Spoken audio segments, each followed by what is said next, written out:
Ladies and gentlemen, your Coon Rapids High School cross-country team brings the big ball to victory. This tradition is in 19th year anniversary, and Coach Danny Green and all the cross-country runners are continuing this wonderful homecoming tradition. One more time, let's give it up to our boys cross-country runners.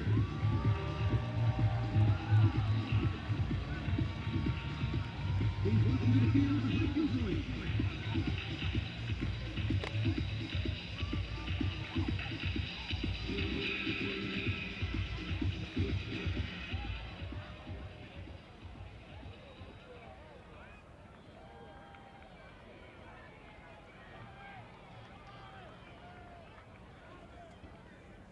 To honor America, please remove your headwear.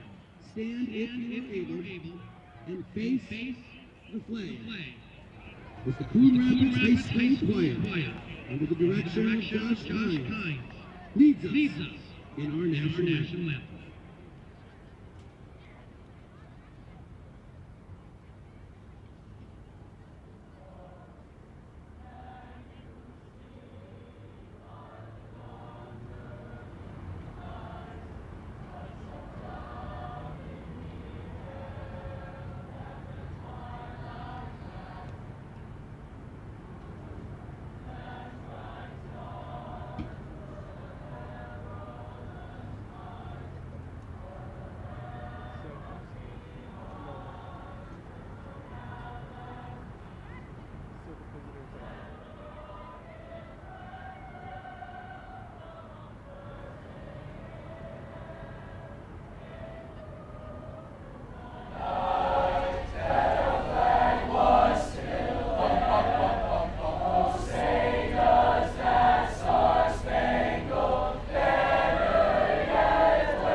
Back at the Cardinals Stadium, getting ready for kickoff between the Cardinals and the Royals. Coach Chase Vasquez getting his first victory as head coach of these Coon Rapids Cardinals last week. He'd love to see a streak started in front of the home crowd on homecoming night. Yeah, and he said the week of practice was pretty good, despite the fact that they did have homecoming. We talked about the distractions that can happen during that week. And so, I think the guys are ready to go, and they know they have a big chore in hand in the Hopkins Royals because they are very dynamic, obviously, especially on offense. And so I think the Cardinals' defense will be mightily tested here this evening. Yeah, they have really ramped it up over the last 3 weeks.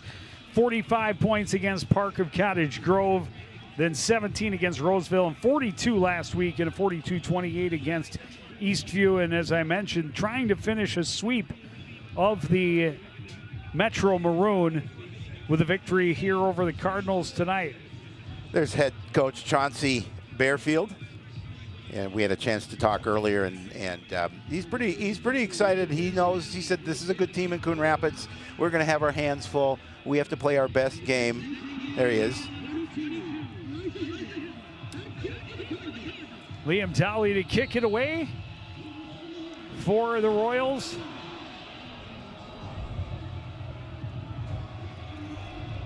And this game is underway. Short kick fielded from the 15. Coming back to the near side. There's some room. A flag way back. A great return by TJ Neal. Tripped up as he crosses midfield. But this one's going to come back as we've got multiple flags back between the 20 and 25-yard line. Yeah, we have an unfortunate illegal block on the play on the return against Coon Rapids, unfortunately. So that's going to wipe out that wonderful return.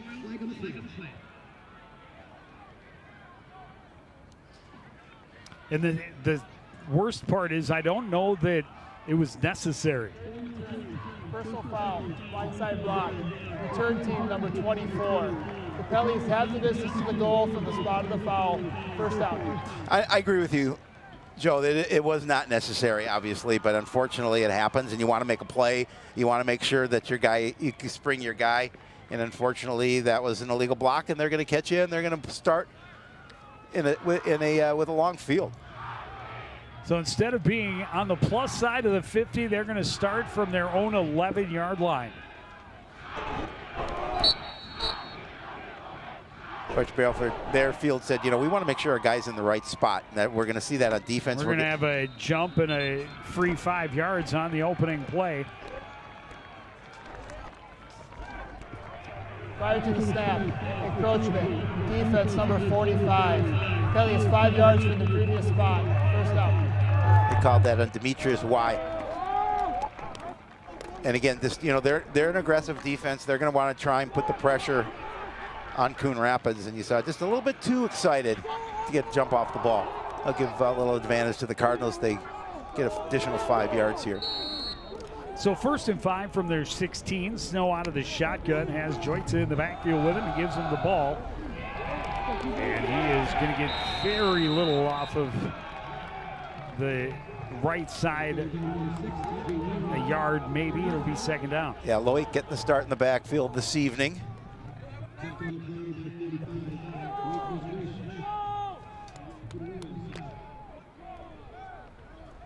Cardinals have had bits and pieces of games that they've played really, really well. Not able to put enough plays together, unfortunately, most weeks. Joitza, good blocking off the right side. This time he's out across the 25 to the 26. A gain of 9 and a first down for the Cardinals. There's been a little shakeup in the offensive line for the Cardinals, so I think we're going to have to kind of focus on that this evening, see how they fare against that quick front from Hopkins. But I think that's going to kind of be the tell. In passing situations, they have to give Snow some opportunity. And as you saw there, they opened up a hole enough to pick up that first down. Well, can they get both a run and pass game going in the same contest?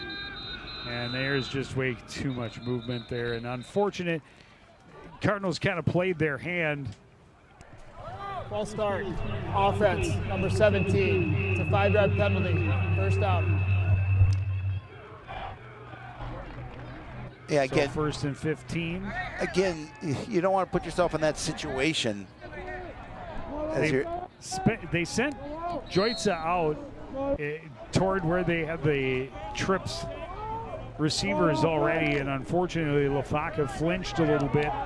But you saw after the snap that it was a designed run for Snow, and it would have opened up a big gap in the middle of that Hopkins line as they had so much focus over there. Ball on the ground and Hopkins on top of it.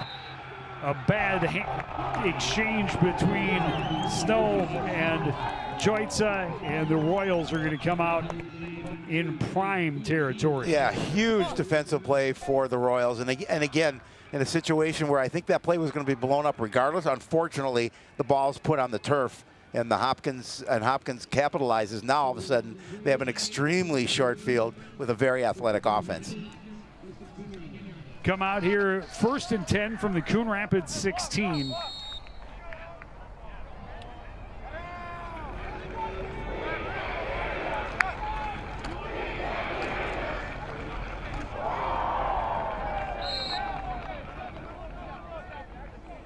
Give up the middle, goes for just a couple. Now keep your eye on number 2 for the Royals. That is Jaden Moore, the brother of Trey Moore, the quarterback, and you know the leading receiver on this team. And he also is a playmaker, and they want to get the ball in his hands and with some space.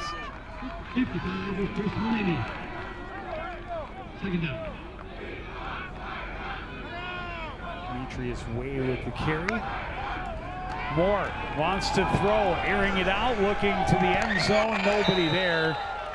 Clearly on different pages that time as the throw went outside, the receiver went inside. It'll be 3rd and 8. Well, you think those two would practice that play a number of times in the backyard when they were growing up together, but Jaden Moore is a true 50-50 ball receiver. He's going to go up and he's going to get opportunities. Coach Vasquez, he said he's almost really an 80-20. He's at the top of the screen. That's where Trey Moore will go with it. Well defended, knocked away, incomplete. Cody Gogo on the coverage. It'll be 4th and 8. Yeah, I think they're going to kick the field goal. And that's a win for the defense. If they can hold them to 3 and a high power, we'll see. We'll see if they actually get the kickoff or if they've got something planned.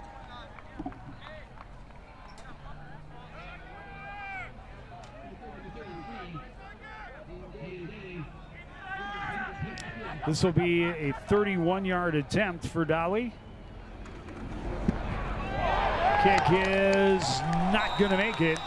Yep. And after the turnover, the Cardinals get it back, only lose a handful of yards. Yeah, you know, that's huge because you're in a situation where you're down, way down in your own territory, and you turn the ball over to a high-powered offense, and you hold them on defense, and then they miss the kick. It's a big win. And because high school rules, they'll start from their own 20-yard line. Their last line of scrimmage was 1st and 15 from the 21.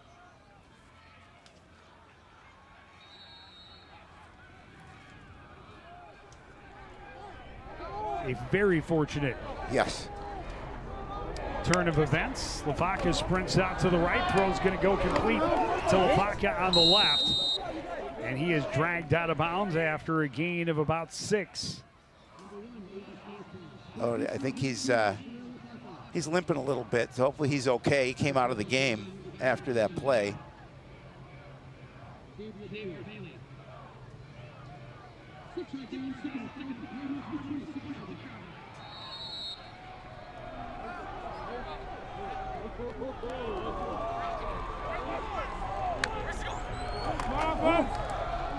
Handoff goes to Joitza inside. Couple, but it'll be 3rd and 2 from the 28. Nice job by the defense. That's why again, he's been in on a couple of tackles, just doing a really nice job of standing him up and pushing him back.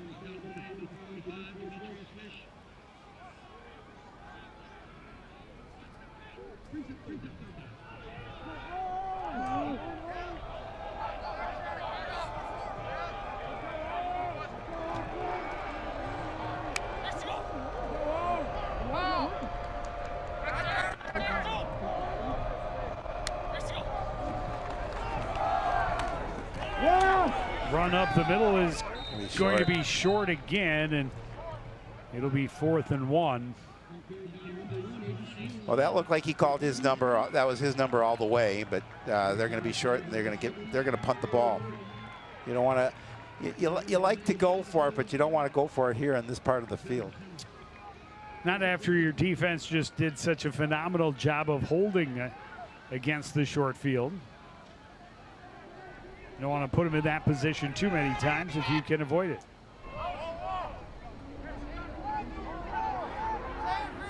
Kish standing just inside his own 15-yard line. Low snap, able to pick it up off a hop. Punt is going to be short. They clear out. And the Cardinals will down it at about the 37-yard line. Good job by Kish. He had to pull that one off the carpet and get that away. Do a nice job of making sure he got the kickoff.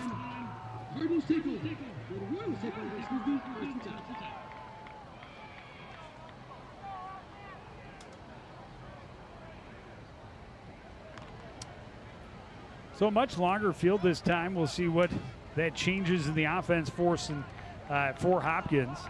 Didn't see him run a lot. First play last time, and then a couple of incomplete passes and the missed extra point or missed field goal. Well, I think they're going to throw the ball quite often here, obviously, or run with number 7 because Trey Moore getting behind his blockers, tracked down and stopped after a short gain. They'll give him out to the 42, a gain of 4.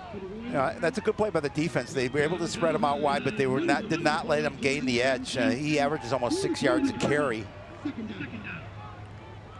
Well, you saw how smart he is. Just a sophomore again, but waiting for his blocks to develop, taking what the defense allowed. And if you can get 4 yards on every snap, you're going to be a winning football team. Moore, straight drop, looks left, throws incomplete, set up the screen for Dylan Caspers and just out of his reach. Yeah, and he seemed like it maybe rushed the throw. He didn't have to.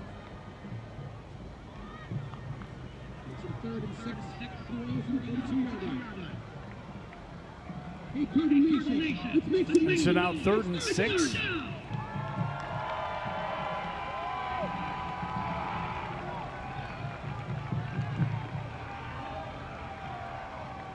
has 2 mouth guards. We'll give him 2's better than 1.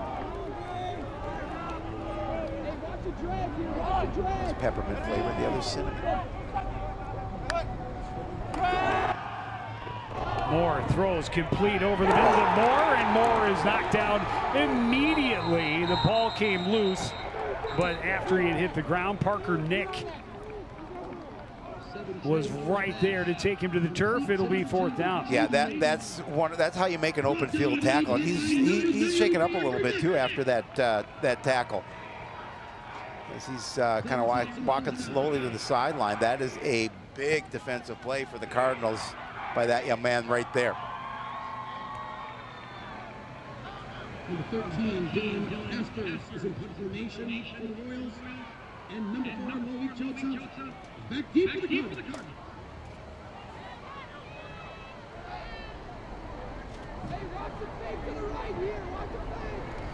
Caspers to boot it away. Good high punt. Will bounce. Joytza chasing and then backing away, and it'll be down. I know Joytza wanted to make a play on the ball, but please don't ever do that again. Yeah, you just need to move away in that situation and start your drive from there. And the Cardinals take over 1st and 10.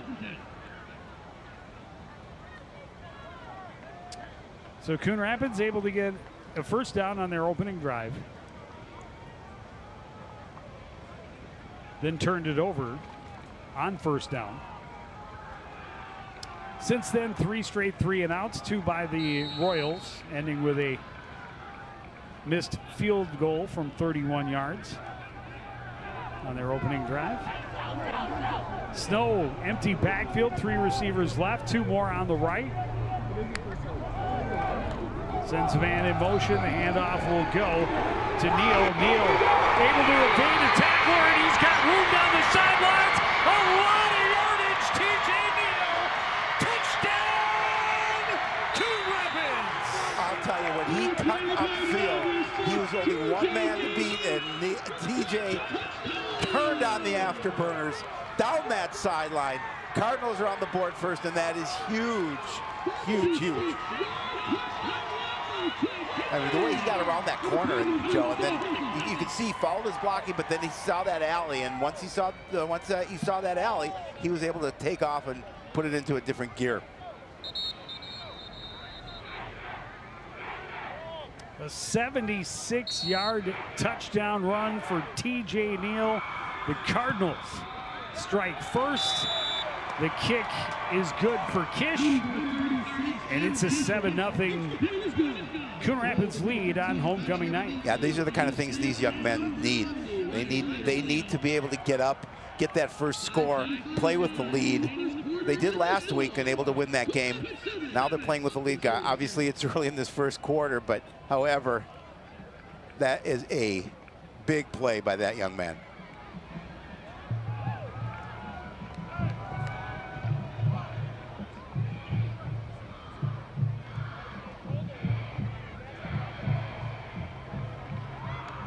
There it is, one play, 76 yards, took just 11 seconds.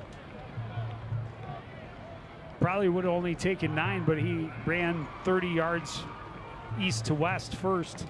How long would it take you to run 76 yards? A lot longer. A couple than of 11 tries? seconds. Would you have to rest in between, maybe? I might. Play might still be going.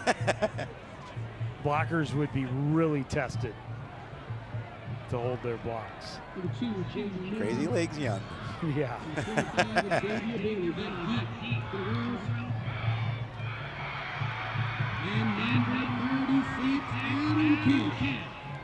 Xavier Bailey is back deep to return, along with Jaden Moore.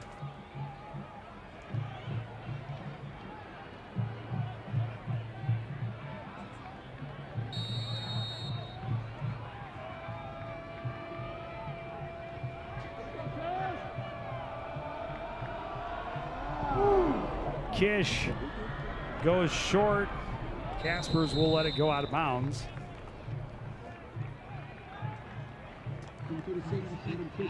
Cardinals trying to catch him off guard, perhaps, but I think they're trying to kick away from their returners too. They're especially Moore.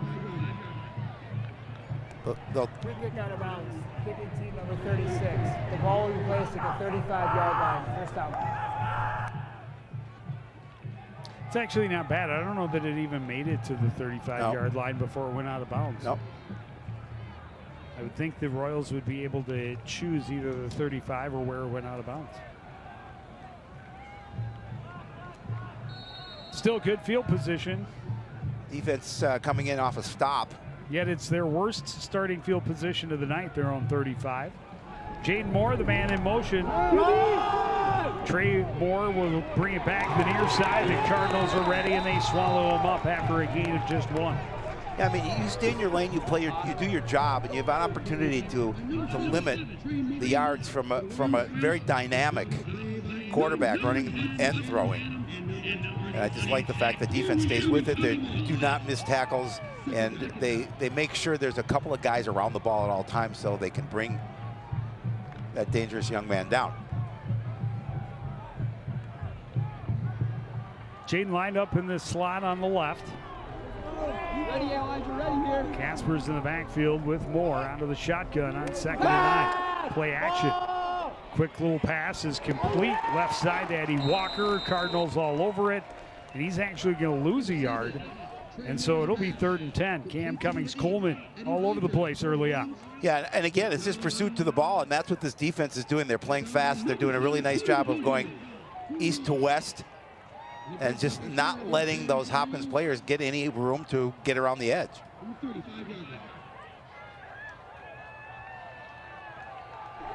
Yellow, yellow, yellow. 3rd and 10 for the Royals from their own 35-yard line.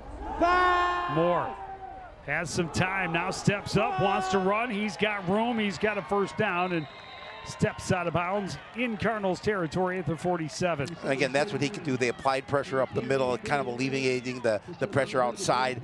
And you can see the quickness in Trey Moore. As he gets around the corner, he was going to easily pick up that first down and then some. 18 on the carry. And the first down of the ball game for the Hopkins Royals. Obviously, Roseville was able to limit their offense a little bit better than either Park or Eastview was.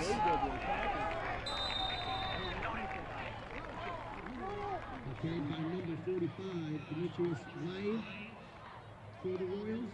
Brought down the play by number 30, Demario Garcia for the Cardinals.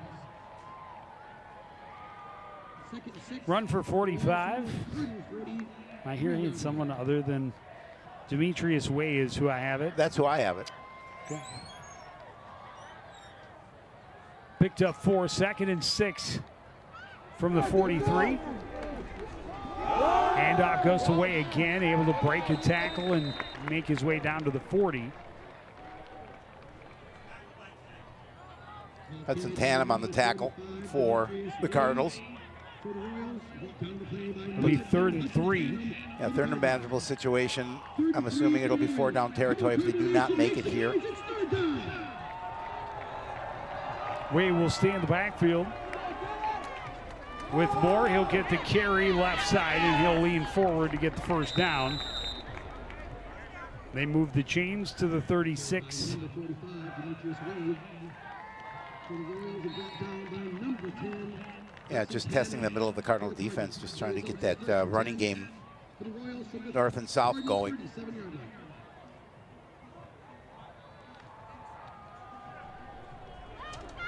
Coach Barefield seeing his defense give up a big play, want to come back and answer in the situation. 1st and 10 from the Cardinal 37. Moore, the man in motion, pitch goes to it. Jaden Moore trying to get around the corner. He's met by a swarm of red jerseys and stopped for a loss. We'll see where they give him momentum. He's going to lose just one. But as soon as he got to the near sideline, there were 3 or 4 jerseys and more coming. Yeah, exactly. I mean, just like I said, good job pursuing to the ball and trying to string that runner out to the sideline and not let him get the edge. And that's what they've been doing. Where they've been giving up yards a little bit has been up the middle so far.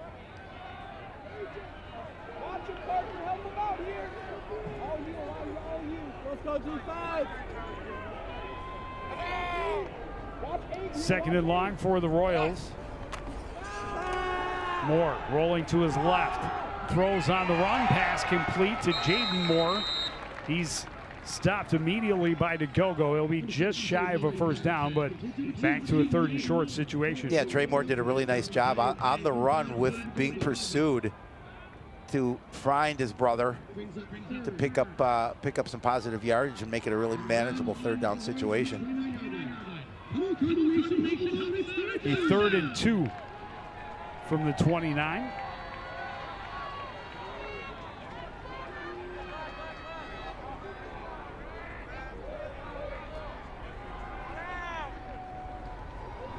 Jaden Moore, the man in motion. Handoff goes to Wade. He's got a big hole. Another first down, tripped up as he gets to the 20.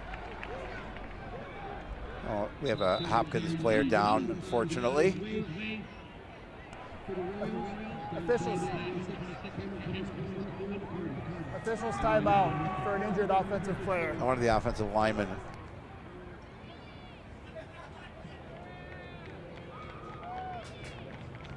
Christian Cisneros able to get up and get back to the sideline under his own power. A little bit of a limp, and certainly hope he's going to be okay. Yes. First down for his squad at the Coon Rapids 20-yard line, trying to answer the Cardinal touchdown. Cardinals' last drive, 1 and done, a 76-yard scamper for TJ Neal. And that's how you make a house call. Yes, absolutely. On homecoming, nonetheless. Big crowd here tonight. Wouldn't expect anything less for homecoming evening. Fresh set of downs for Trey Moore and the Royals offense. Quick throw to Jaden Moore on the near side. And the Cardinals again sniffing it out and dropping him for a loss. It was Dylan Favaseth on the coverage. Jaden Moore trying to make a move to the inside, but the defense didn't fall for it. And again, just stay with the player. Don't fall for the move. And they were able to bring him down for the loss. His last 2 pass receptions, both have been 1-yard loss. But you don't want to This is the end of the first take quarter. too much out of that because he is absolutely dangerous. But for now, the Cardinals have the lead. They're up 7-0 as we reach the end of the first quarter. Royals have the ball. We'll be back with the rest of homecoming right after this on CTN.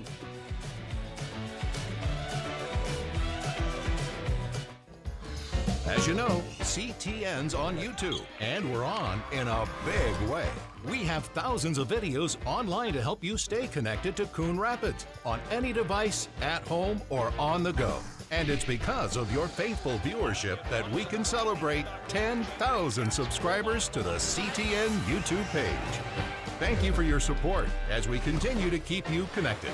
And we look forward to 10,000 more.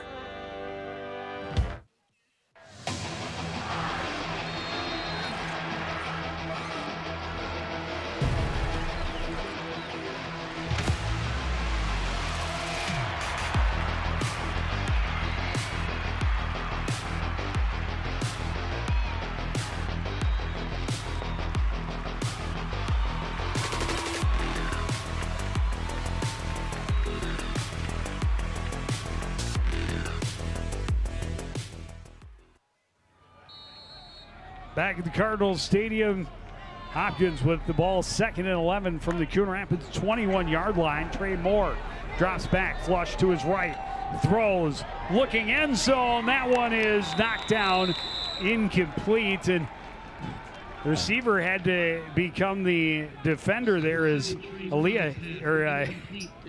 Hibbler was in a great position to try and steal that one. Yeah, that would have been a huge Elijah interception if he was able to come up with it, especially in this part of the field when the Royals were driving. Now you get in a 3rd and long situation.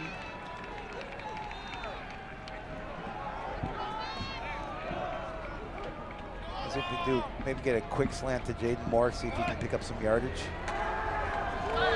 Instead, they're going to go to Casper's out of the backfield, and again, the Cardinals collapse quickly, but short gain will bring up 4th and 10. That was Deion Jones, did a really nice job of tracking him from behind, limiting the progress. And now you've got a 4th and a tough one. 4th and 10, and this would be an even longer field goal attempt after the first attempt from 31 was really not even close. They don't even think about it here. 4th and 10.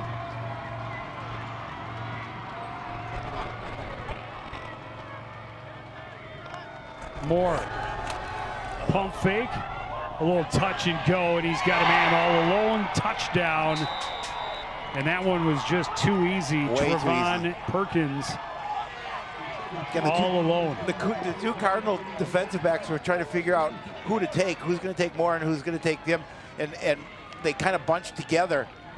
And when Moore went in motion, he took off and all alone. And really a nice play offensively. Yep, the little pump fake froze both defenders. Yep. And then just lofted it over the top and let Perkins just run underneath it for the score. A 20-yard touchdown for Trevon Perkins. On to attempt the extra point is Dolly. His kick is up. It is good. And we are tied at 7. Just over a minute into the 2nd quarter. The Royals able to answer back after the Cardinals' big score. Trevon Perkins with a really nice play, and then again all alone. And Moore is able to find him for his 12th touchdown throw of the year.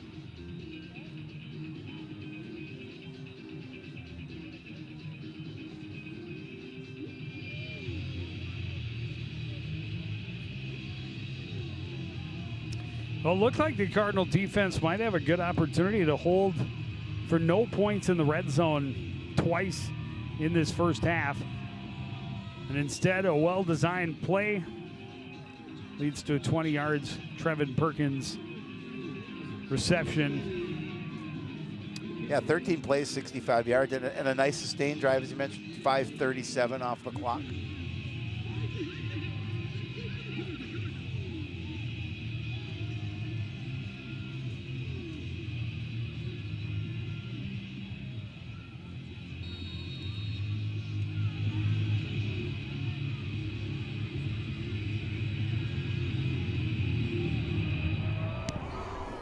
Dolly, a line drive kick that will be taken from the 8-yard line by Hibbler. Trying to get behind blockers over there. Spins away from a tackle. Still going and chased out of bounds after he crosses the 30-yard line. Decent field position for the Cardinals to start. Yeah, really nice job of keeping his feet moving and not going down and getting an opportunity to gain a little extra yardage by finding that corner.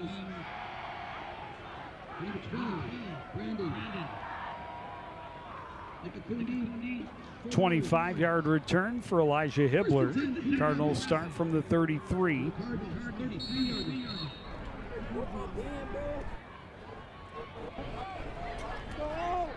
I wouldn't mind seeing another one-play touchdown, but a good sustained drive would be great to see for the Cardinals. No, take some time off the clock and go down and score would be wonderful.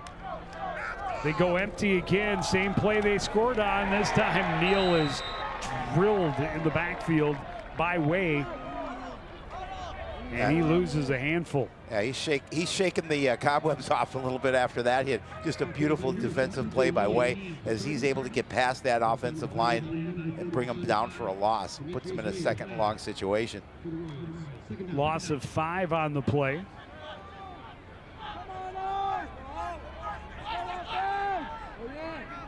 Just for reference, that was the exact same play the Cardinals ran the last time the offense was on the field. This time they swing it out. Will screen pass for Neal, trying to work his way through traffic, but only able to get back as far as the 30. It'll be 3rd and long. Yeah, just trying to hold that block on the edge to see if they can spring him a little bit. But nice job by the defense, just stringing it out, limiting his gain. So it'll be 3rd and 13 from their own 30-yard line. And after that, long, successful drive by the Royals. Definitely want to give your defense a break and not just go 3 and out. Big play right here. Snow looking left. Throws over the middle, pass complete. Loic Joitza has the first down across the 45 to the 47-yard line. Joitza did a really nice job of sitting down in the soft spot of the defense, and the offensive line held up just long enough for Aiden Snow to get that pass off. Nice first down for the Cardinals. They spotted at the 46, 16-yard gain. And a first down for the Cardinals. 2 receivers either side for Snow. Option play, Snow keeps it, leans forward, a gain of maybe a couple. Not a lot there. Oh, he took a big shot too at the end.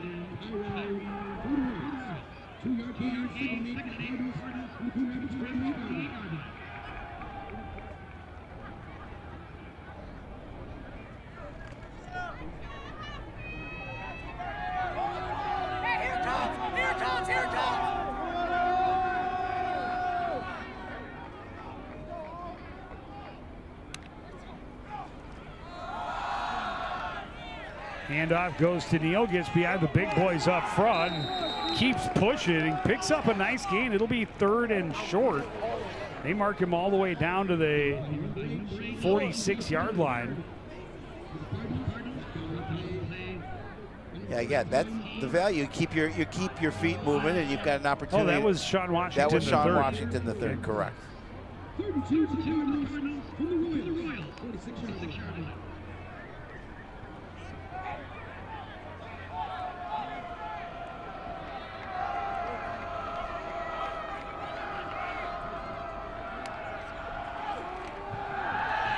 Play action, that pass knocked down, looking for Joitza on the left side.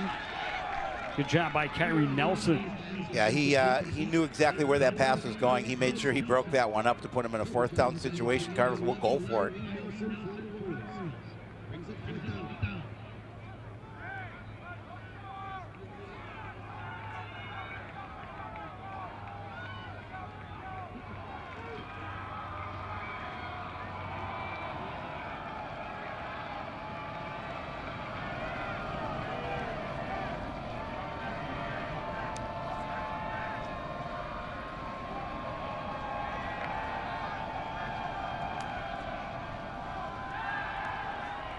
Snow in trouble, hit, gets away, but not too far. The sack will mean turnover on downs and even better field position for the Royals.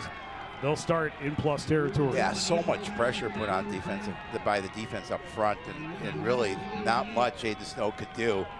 There were 2 white jerseys in the backfield quickly, and he had nowhere to go.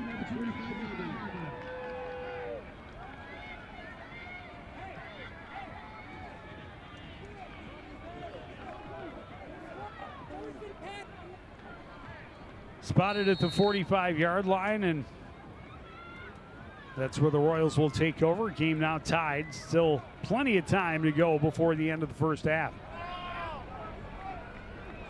Moore out of the shotgun. Jaden Moore in motion. Handoff goes to Way up the middle. Cardinals get to him pretty quickly, but he's a big fella. He's a load. And he keeps powering his way forward for 5. 2nd and 5 from the 40.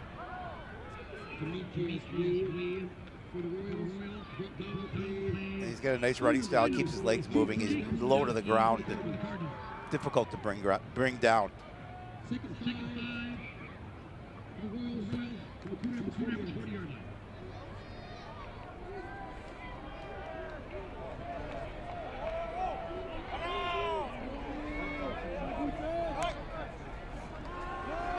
Moore, lots of time, looking long for Moore, and it's just out of the reach of Jaden Moore. He did get around his defender. That one just a couple feet too far in front of him. Yeah, when he made that move to get around the defender, he had to slow down just a little bit. He's fast, but he's not that fast.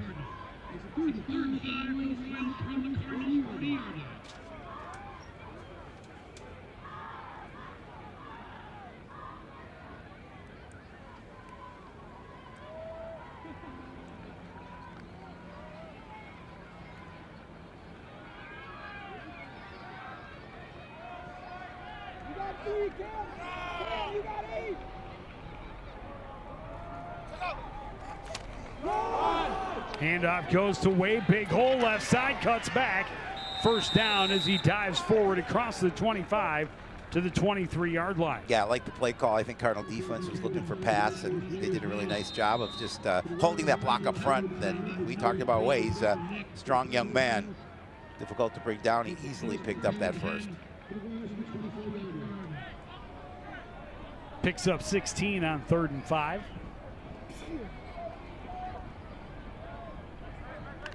Fresh set of downs, marching ever closer to scoring territory.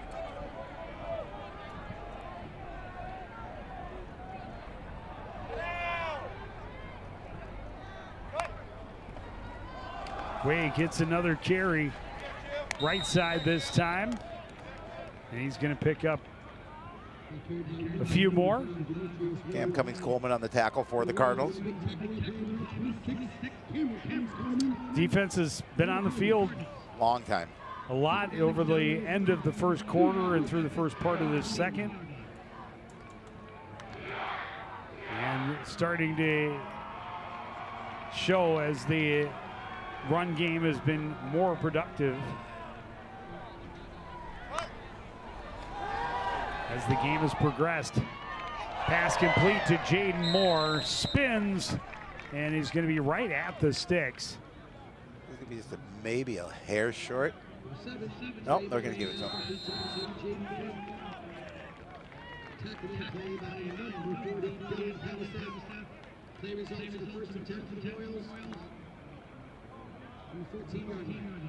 When it was a good tackle to avoid him getting anything more after the catch. Yep, for sure. But he spun forward just enough to get the first down. Trey Moore keeping it, trying to bounce outside, and he is going to be stopped for a minimal, if any, gain. Yeah, I think it's right at the line of scrimmage.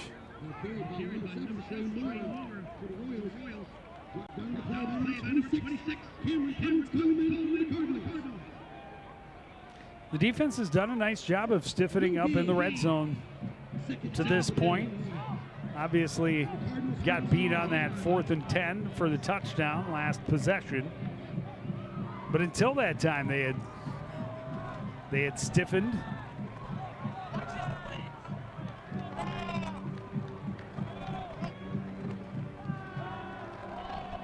That pass, not really even close. Not on the same page.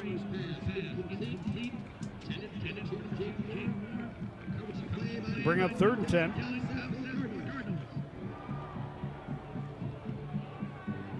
Yeah, Cardinals would love an opportunity to get a stop here on this drive.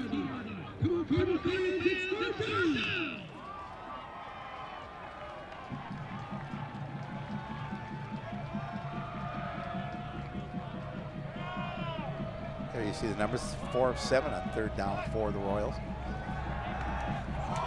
Pass left side, looking for Jaden, and it was just out of his reach. Turned around, he had good body position, but a little too much on it, and it'll be 4th and 10. Yeah, they thought they had that score there.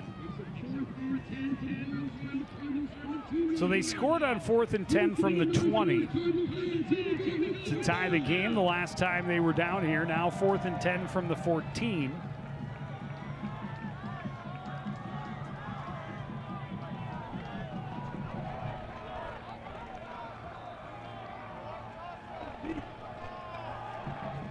Three receivers on the right side now. Casper's in the backfield. Moore flush to the right. Spins, comes back to the left. Still looking downfield. Throws on the run. Has a man in the end zone. Touchdown with the helmet. Getting popped off. Still holding on to the ball is Eddie Walker. That's a tough call to make down in the corner, or down at the back line, I should say.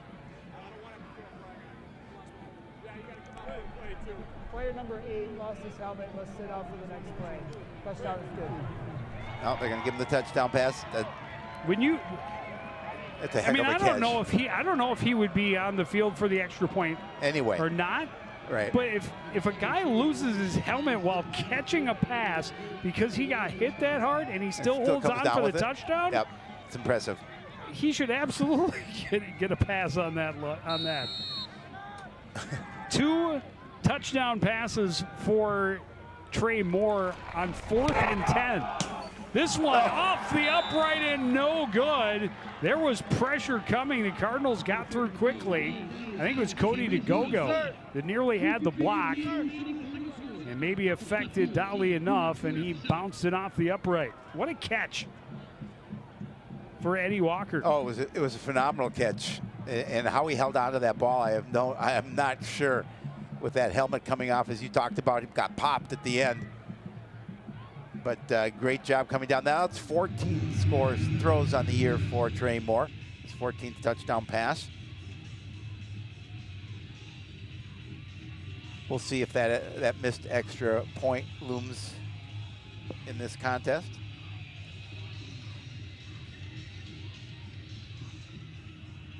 Still plenty of time for the Cardinals. 3:58 on the clock. They have all 3 of their timeouts remaining.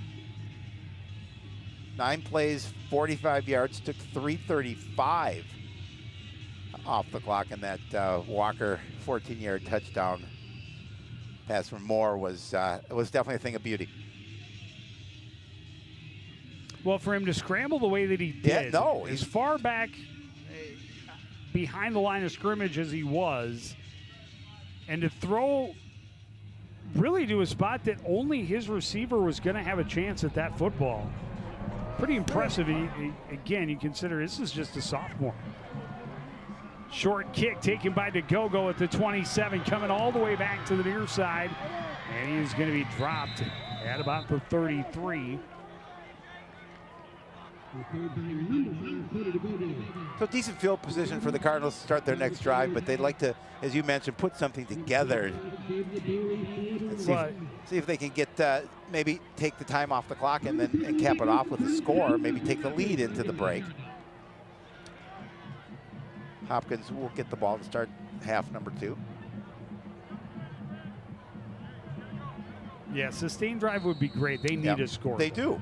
No, absolutely. I think especially with Hopkins getting the ball to start the second half, Coon Rapids really needs to come out and get it into the end zone. Let's go fast. Come on. Run the option back to the near side. Snow, not a lot there. He'll get a couple. Second down. Yeah, that little bit of a hole closed quickly.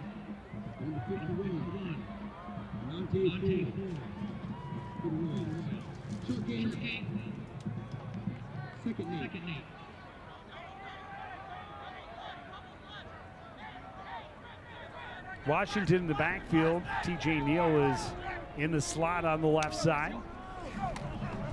Quick throw right, and that went off the back of the head of the lineman who was downfield before the pass was thrown, or it couldn't have been hitting him in the back of the head, and that's what the flag is going to be for.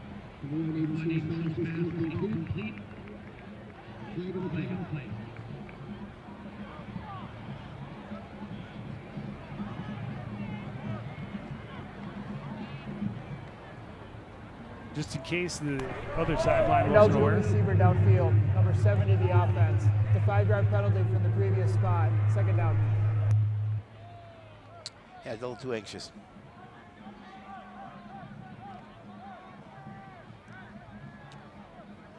For a second, I thought it was a tight end that No. just didn't realize the pass was to him, and then I realized, no, that's the tackle. He can't be there.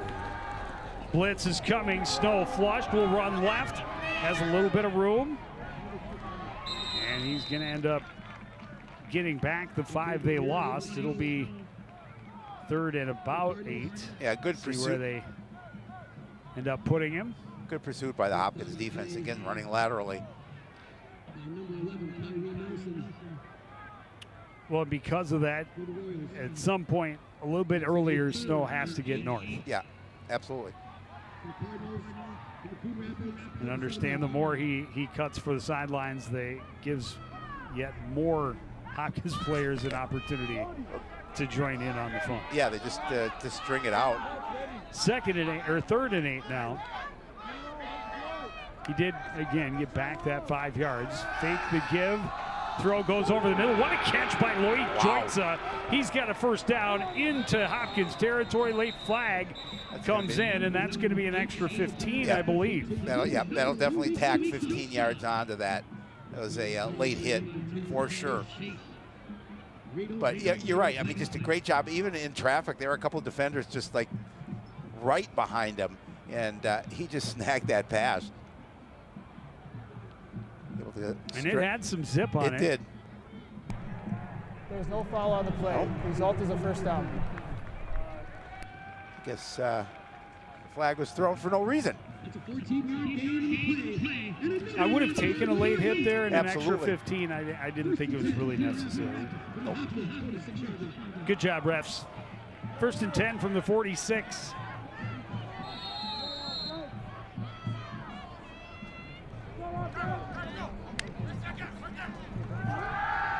Snow throws, pass incomplete, nearly picked off as it got past TJ Neal. Oh, and he had TJ Neal too. As he's able to hit him in stride, he would have easily picked up the first down, if not more. Nearly picked off by Ignacio Cisneros.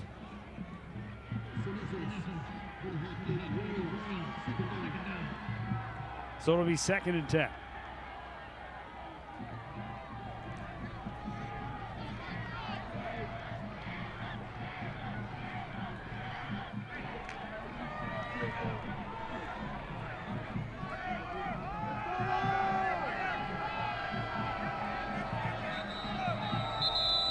And a timeout, Coon Rapids, 2:02 on the clock. Timeout. Coon Rapids. They're first of the half. Make sure everybody's on the same page. Each down getting more intense as we tick towards halftime. Yeah, and again, you talked about it. We'd love to come away with points here with the Cardinals, and that's their mindset. Go in, get an opportunity to run the clock out and get some points on the board. See if they can take that lead going into the break. But Hopkins defense will have something to say about it as well. One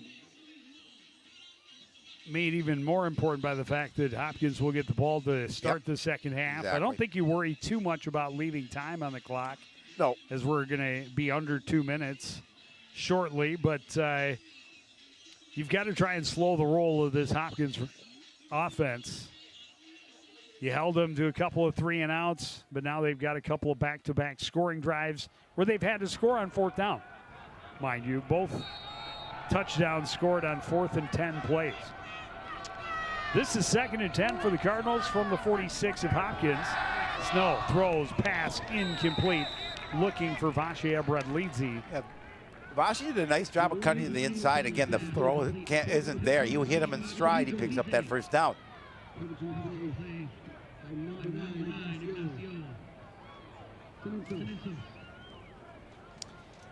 And this is a spot where a lot of situations, probably 4-down territory. Yep. In this situation, late in the half, now trailing, no way you're giving the ball back if you don't get at least to 4th and manageable, I think you punt this away. Yeah, I don't disagree with you. You don't want to give a team, an athletic team like Hopkins, a shorter field. Pass goes left. It is complete. And the first down for Loic Joitza. What a game he's having so far. Yes, absolutely. Came back to the ball, helps his quarterback out, helps his team out. Oh, nice throw by Snow. Puts it right on him.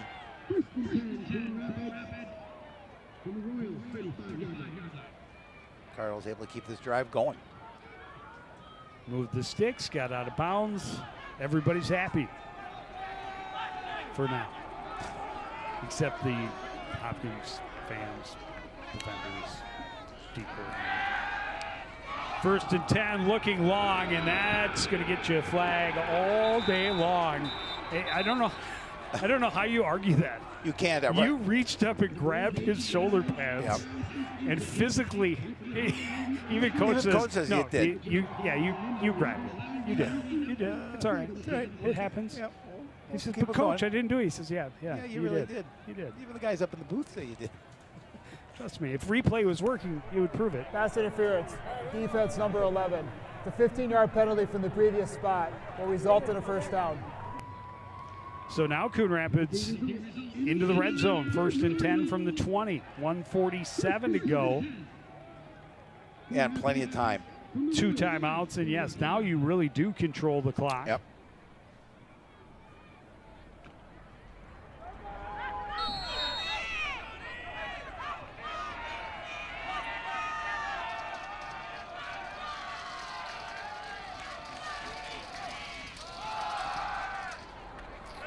Handoff goes to Washington, and not a lot there in the middle.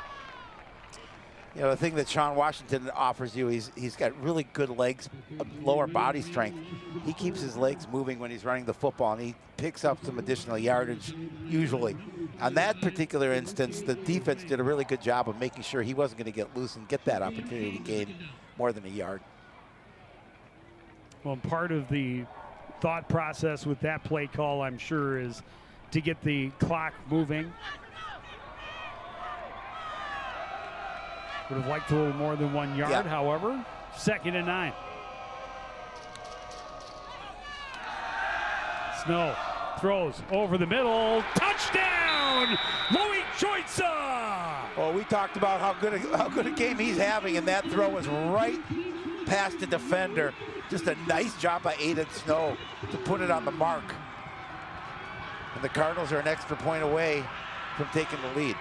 Well, what's funny is I think Coach Vasquez was a little concerned, didn't like something. He started to run out on the field like he was going to call a timeout, and then took 2 steps back and decided not to. And glad he did not stop that one. What a pass from Snow. He really had to thread a needle, and Joitza just a phenomenal first half. And now he's got a touchdown. Kish's extra point puts the Cardinals back in front, 14-13, under a minute to go in the first half. Yeah, that was a dot for sure. He did a really nice job of, again, just making sure that he stood there with a little pressure maybe coming in his face, but he delivered a perfect ball, exactly where he needed, and Joitza able to bring it in for the score. A huge scoring drive for the Coon Rapids Cardinals. Now they just need their defense to go out there and hold for the final minute, make sure that they still have the lead going to the locker room. Yeah, that plan on that drive worked out as well as it possibly could have for Coon Rapids. They said they wanted to use a majority of the clock, which they did, and we're under a minute, but they obviously wanted to get that touchdown, and they did. There's 8 plays, 65 yards, took exactly 3 minutes off the clock. Loic Joitza with a 19-yard throw from Snow. And that's where our 14-13 lead sits. Jaden Moore and Xavier Bailey are the deep backs. Last time the Cardinals kicked it short, kicked it out of bounds. The deep backs standing at about their own 15-yard line. This kick is taken by Bailey from the 17. Looking for room up the right side, breaks the first tackle. Long throw for the flag from the near side. He's out across the 40, but this one is going to come back. Oh, it definitely will. It's an illegal block by the Royals. During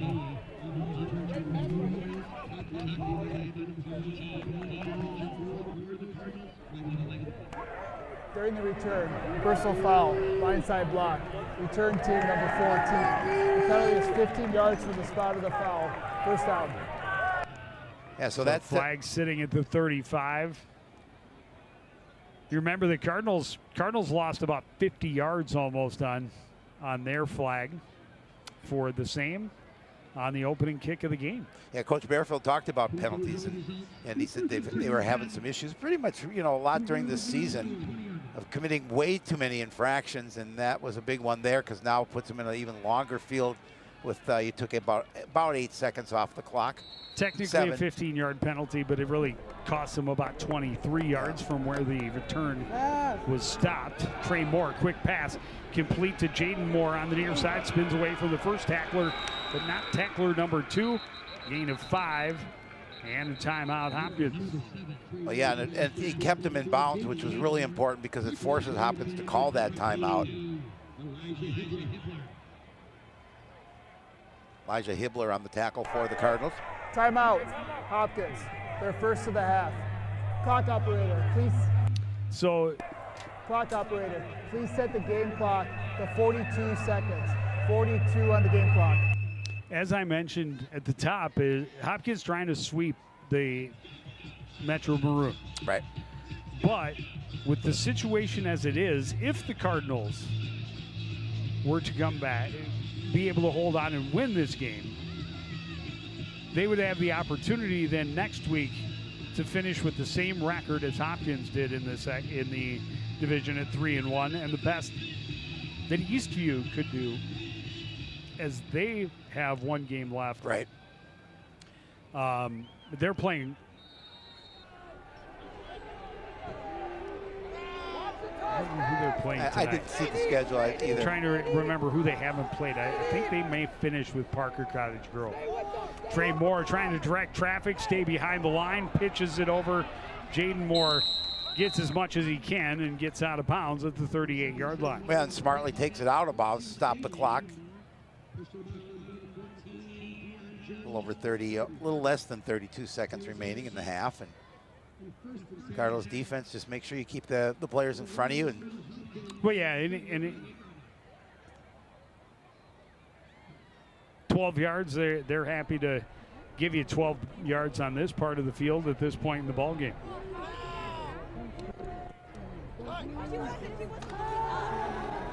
Moore's pass is deflected and incomplete, looking for Jaden Moore. Yeah, Jaden Moore did just a little down and out pattern, then just trying to get him to the ball so he can get to the sideline. And great job up front. I don't know who got Kingston a mid on it. Akinola. Yeah, excellent job, Kingston. Got a big mid on it.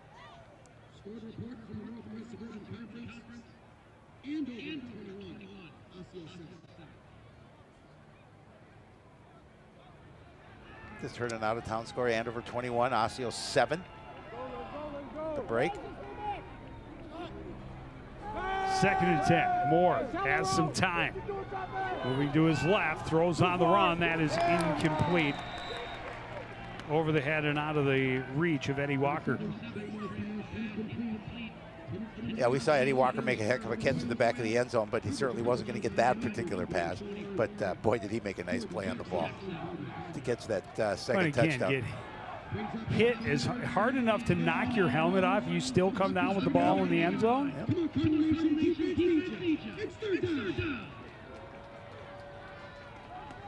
That's one you can hang your hat on literally for the rest of your absolutely braggadocious career. Continue to brag on that like Ed Bundy. Al Bundy. Sorry. Al Bundy. Ed Gein. Moore runs out of time, nice flush play from the pocket, and he's dropped right at the line of scrimmage. What do you know? Cam Cummings Coleman. Yeah, just a great job by Cam Cummings Coleman on the tackle. Another timeout, 5 seconds remaining. Maybe time for one throw to the end zone if you can get it.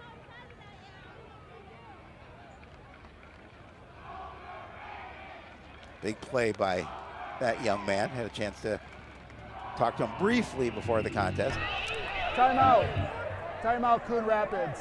That is their second of the half. 6 Clock tackles. operator, please set the game clock to 9 seconds. 9 seconds on the play clock, game clock. 9 seconds on the game clock. 6 tackles already in the game for Cam Cummings-Coleman. And his brother, Kaijan, in attendance tonight.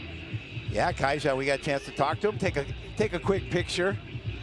Former Coon Rapids Cardinal, current Iowa State Cyclone, dealing with a bit of an injury. Clock operator, please set the game clock to 9 seconds. 0-9 on the game clock. 9 seconds on the game clock. Put a little more time, put the time clock back to 9 seconds. And that could benefit the Cardinals if this play goes less than that. Give them a shot from here. And then I'd lobby to see if Kish has the leg to kick a 55-yarder. That would be great. At that point, what do you have to lose? Oh, they are going to punt quick it. Kick.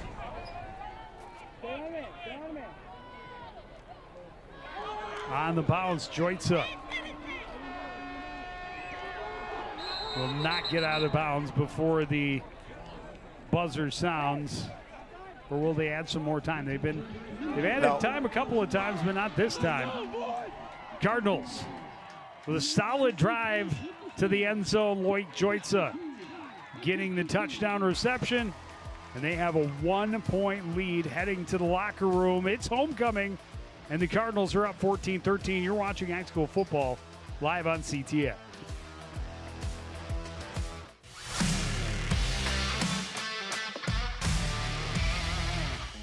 Okay, I have a couple good ones for you, Joe. How do football players stay cool? By standing next to the fans. What kind of tea do football players drink?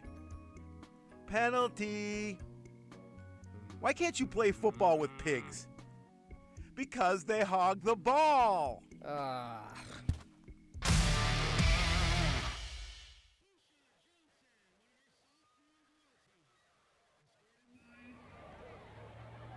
Malika. Sophomore, Jessica Freeman. Escorted by 20. Junior royalty, Katrina Johnson. Escorted by Cody. Junior royalty, Deanna Pant. Escorted by Kyle. And our senior royalty, Radisha Herman, escorted by Giselle. Nope, that matches iPad, thank you. Kate Cumming, escorted by Plant. Jacob Coon, escorted by Mason. Kanechi Kalu, escorted by Chidu. And Mope Olabaju, escorted by Parisimi. Hey, Cardinal fans, let's make some noise for Yoga 2025. Coon Rapids High School royalty.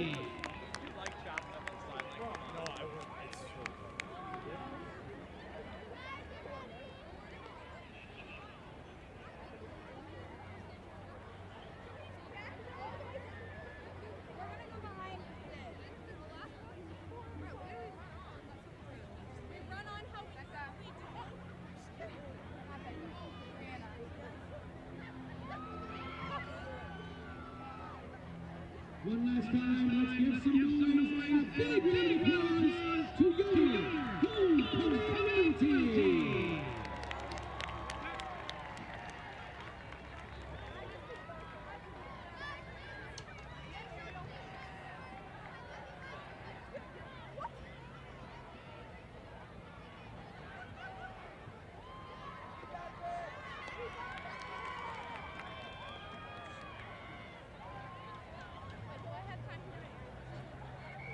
Now let's welcome to the field your Coon Rapids team.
We've got some technical difficulties. We will fix. Dan Steve, give me 1 second. Thank you.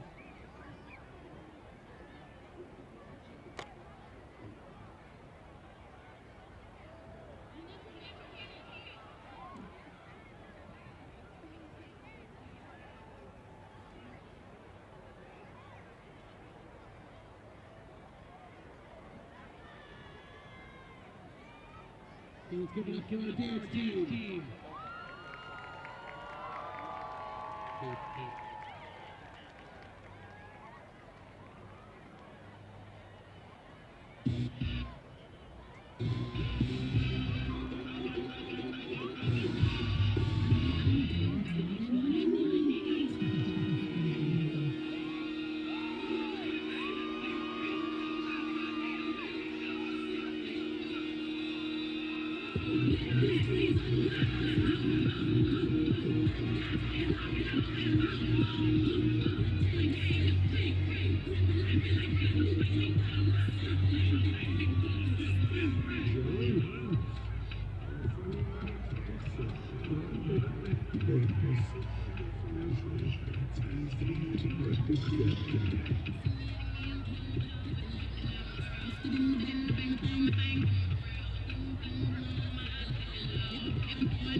And such the first by Steve Canada. Ladies and gentlemen, give it up for your Coon Rapids dance team.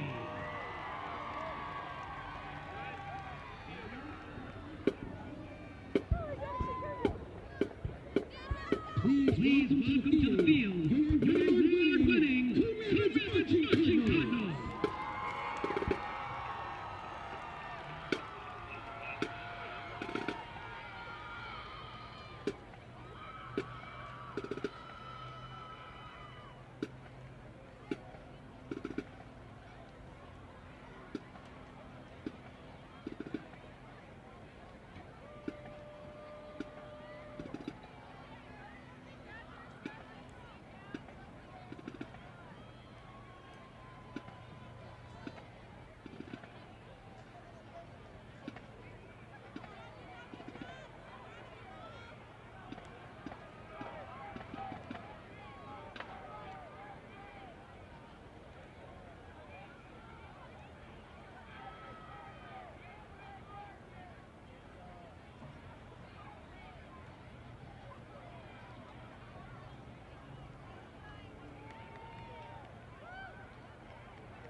A world where ambition knows no bounds.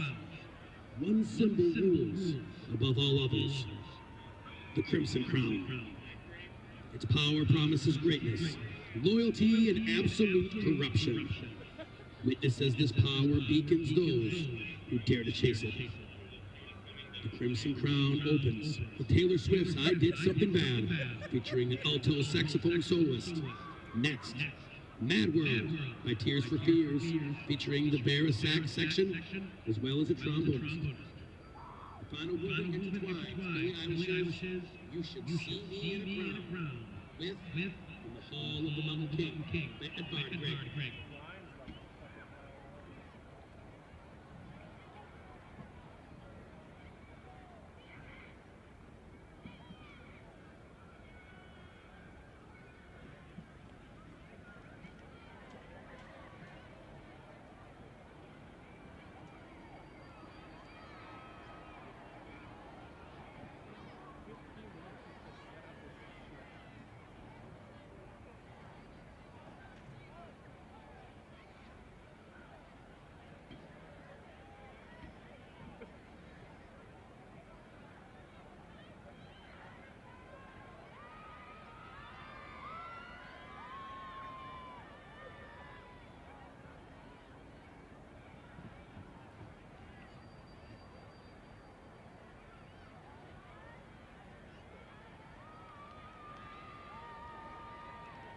Drum Major Natalie Wendling.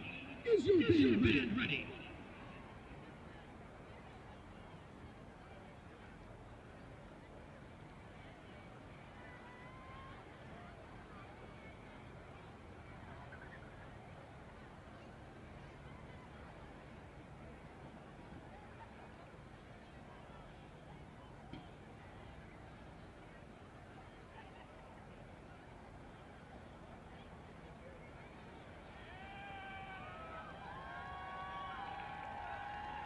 You may take the field for your halftime performance.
Ladies and gentlemen, give it up to your award-winning Coon Rapids marching Cardinals.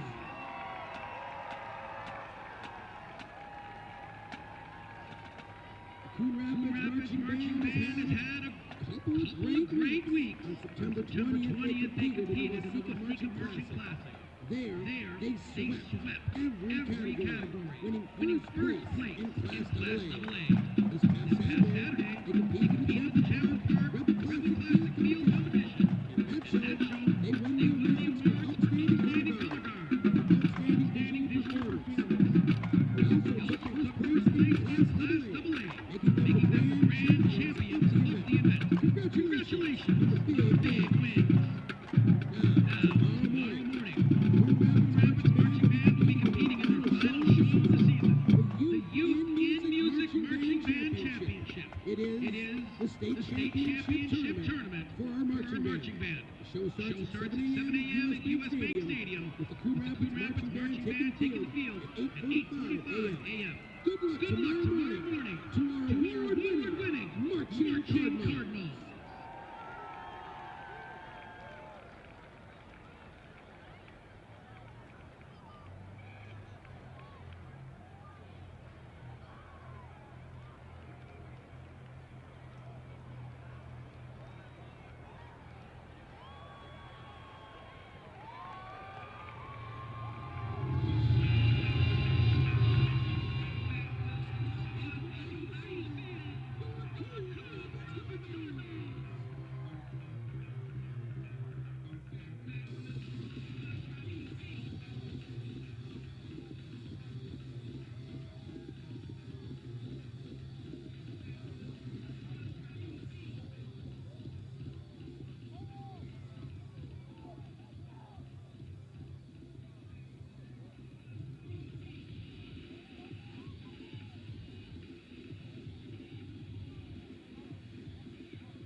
Back at the Cardinals Stadium, Coon Rapids a 14-13 lead over the Hopkins Royals as we reach the break. And Howie, a little bit of a slow start for both teams through that first quarter, but once these guys got rolling, we really saw some fireworks. We did, and we talked about it at the end of that game. If the Cardinals can take some time off the clock, they can go in and score because they know coming out that Hopkins is going to get the ball first, and they did just that. I mean, they're up 14-13, and I think that Coach Vasquez has to be pretty happy about where his team is at this point. Well, and I think on the other side, Hopkins not moving the ball as effectively as they expected to against this Coon Rapids defense. Both of their scores came on 4th and 10 situations where Trey Moore really made some things happen in order to give his receivers an opportunity to get open. If the Cardinals can hold just one more, they could be up even more. Yeah, so, one of those opportunities was a heck of a catch in the back of the end zone. And so, he doesn't come down with that ball. We're a different score at this point. And when you look at it statistically, the Cardinals are holding their own. Yeah, they are. They're not. Neither team is blowing up the numbers, but it's relatively even when you look at the tail of the tape. And for the Cardinals, more importantly, they have that 1-point lead and an opportunity to try and get back-to-back wins and shut Hopkins down at the same time. Again, they came in looking to make it 4 straight wins, all against the Metro Maroon teams, and a chance to try and claim that division title. But if the Cardinals can hold on, they still have an opportunity to have a stake in any conference title at the end. Yeah, and coming out here too, obviously the defense is going to take the field first for the Cardinals, and if they can come out and get a stop, get a little momentum start in the second half, Hopkins has a pretty good offense, but they've been doing a pretty good job of limiting. As you talked about, 2 touchdowns on 4th and 10 doesn't happen very often. No, 1 from the 14-yard line, 1 from the 20.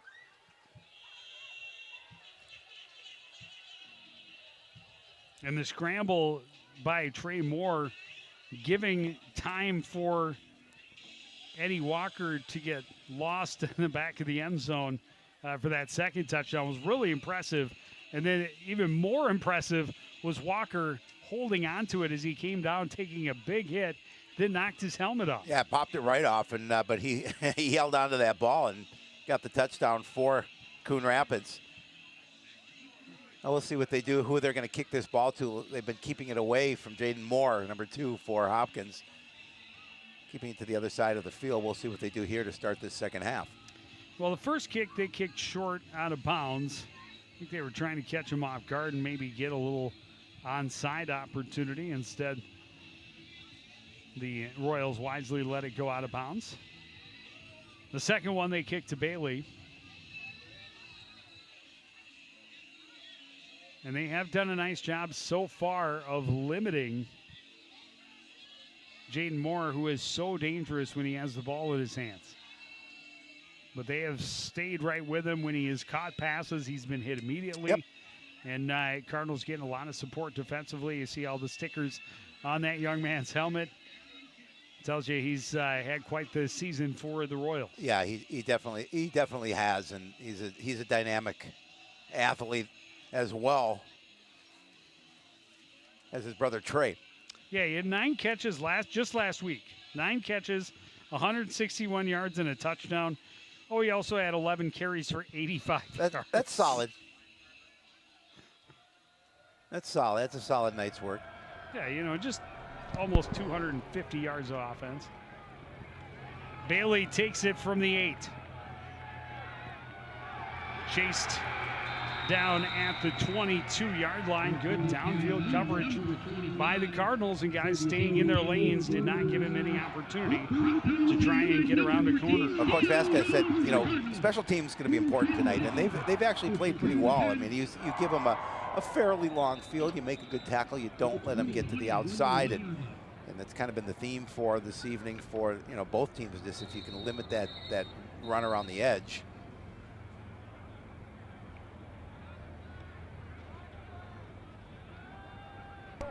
Clock operator, please set the game clock to 11:52. 11:52 on the game clock. Yeah, it shouldn't take 32 seconds off the clock. No.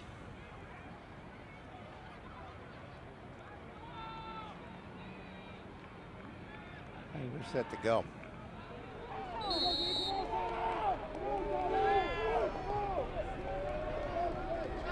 Jaden Moore swinging into the backfield. Handoff goes up the middle to Way, and he drags the pile forward for a gain of 5. We talked about Way. He's a big young man, but runs a little more upright. I don't think he's running uptight. Listed at 6'1", 220, so he's a load. Yep. Not easy to bring down.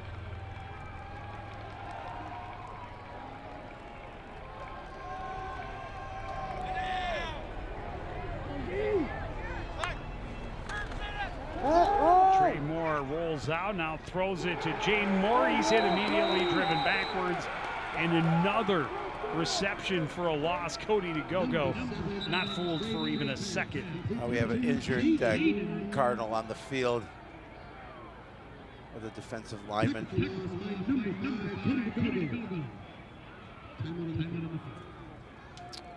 That would be Landon Harland or Peterson.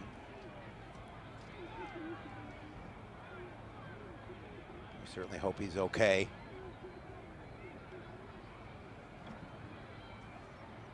Loss of 4 on the play will set up 3rd and long, and that's at least the 3rd reception for negative yardage for Jaden Moore tonight. Yeah, defense did a really good job of just driving him back. Officials timeout for an injured defensive player. Please set the play clock to 40 seconds.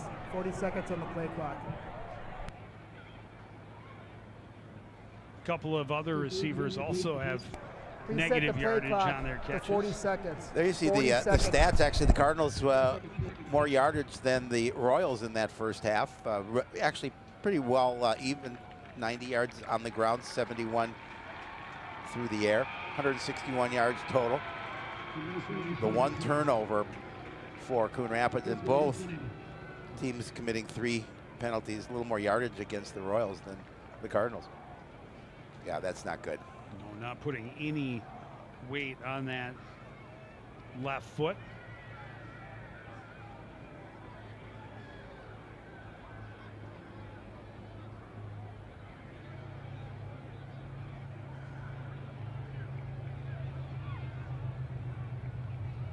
Yeah, he's just dragging that left foot. Well, we certainly hope he's okay.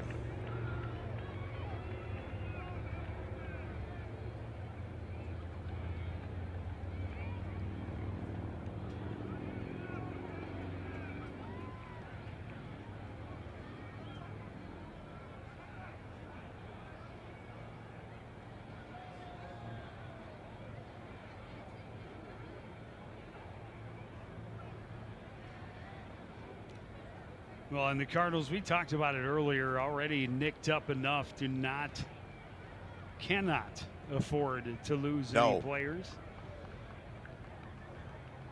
A squad that is relatively small to start with. Coach Vasquez said we just got healthy, and that's an unfortunate situation for that young man. And we certainly hope he's going to be okay. 3rd and 9 for the Hopkins Royals. Homecoming crowd on their feet, trying to make it hard. Low snap. Trey Moore rolls to his left. Keeps looking downfield. Now backs off, looking back to his right. He's going to run all the way back to the other side of the field. Throw on the run, incomplete. And the Royals are going to be forced to punt it away, going 3 and out. Yeah, he ran a long way to get that incompletion. And good job by the defense. That's what they wanted to do. They wanted to come in here and get the ball back right away, and they have been.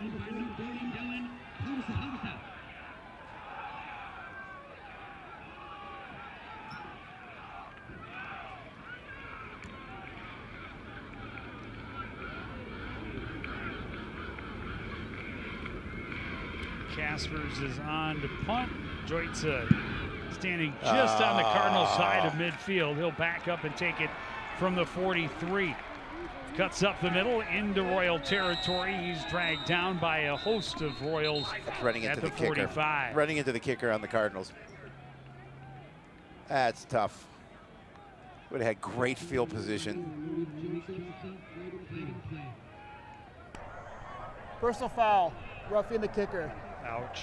Receiving team number 26. It's a 15-yard penalty from the previous spot. Automatic first down. Yeah, that's a tough one. You give him the ball right back. And Joitza had a nice return, was going to set him up on plus side of midfield. No, absolutely. It was great field position. Unfortunately, that penalty is going to wipe that off and give the Royals the ball right back. And in good field position up to the 38-yard line.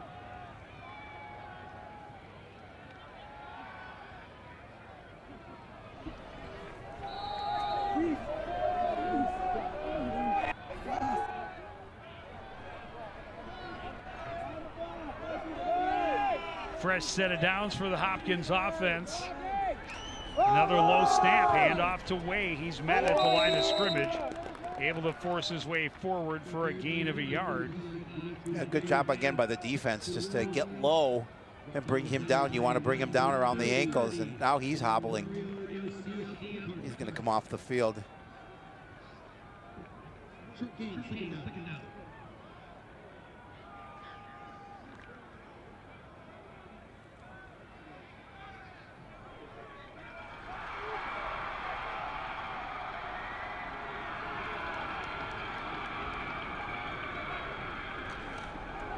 Handoff again, up the middle, and Kaspers has a nice gain. He's going to be short of a first down, but it's going to be third and only a yard or so. Yeah, just a nice job of surging forward to make it easy, relatively easy anyway. Pretty easy third down opportunity. Did he get the first?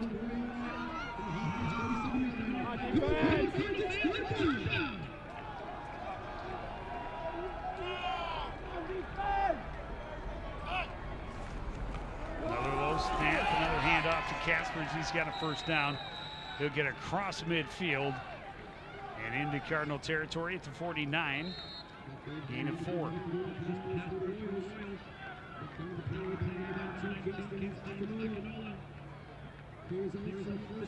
You never want to give a good offense a second opportunity, and the Cardinals did so on that roughing the kicker call. Defense came up big last drive, looking to do so here again. Keep him out, try and keep him out of the end zone. Looking long for Moore, has separation, has the ball, and forced out of bounds inside the 10-yard line. And that was speed on speed as he raced down the sidelines with Elijah Hibbler. Yeah, and again, a good throw by Trey Moore, just lays it in the bucket. All of a sudden, they're knocking on the door with the ball. Placed at the 6-yard line. Yep. 43-yard gain on the connection from Trey Moore to Jaden Moore.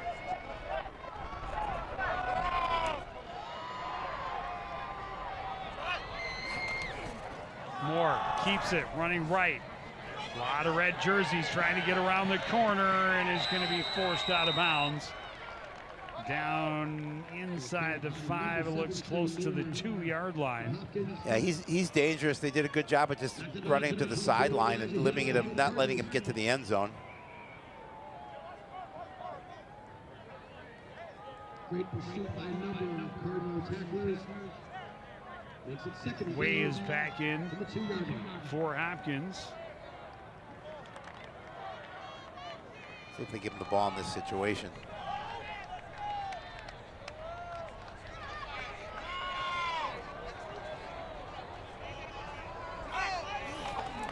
Handoff goes to Way, touchdown Hopkins. He found the way to the end zone. A nice drive aided by a roughing the kicker penalty for the touchdown, puts Hopkins back in the lead.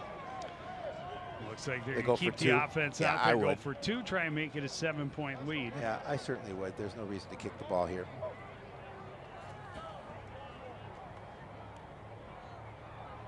Hopkins is keeping their offense on the field for a 2-point conversion.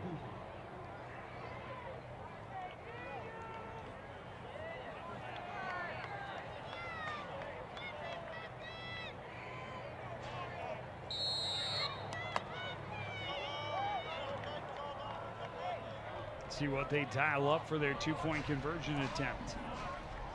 Way in the backfield with Trey Moore.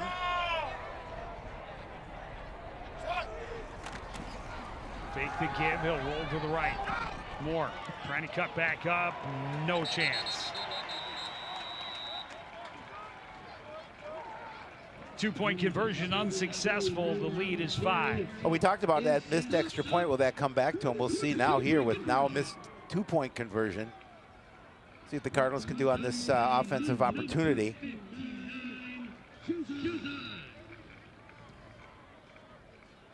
Yeah, it's just tough because they came out. It looked like they got the Royals to go 3 and out. Yep. The unfortunate penalty kept the drive alive, and Hopkins cashed in on the opportunity.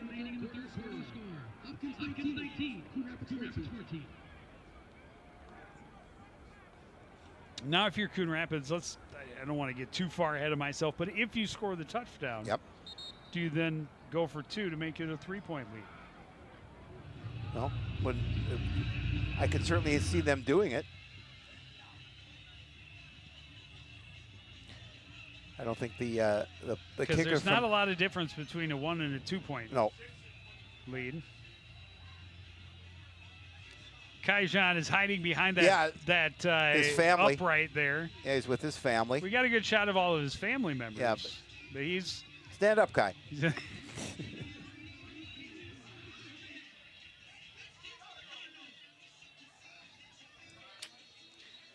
Dolly to kick it away. Cardinals hoping they can answer.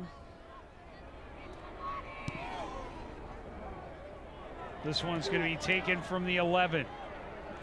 Neal trying to work his way back into the middle, but the swarm gets there quickly. He's stopped up as he reaches the 25-yard line.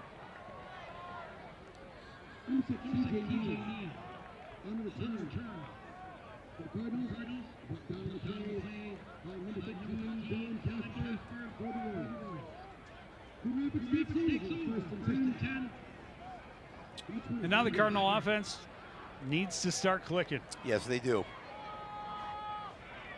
Obviously, plenty of time in this ball game left, but they need to sustain the drive. I think taking time off the clock always helps. But the thing that would help the most is to put more points on the board.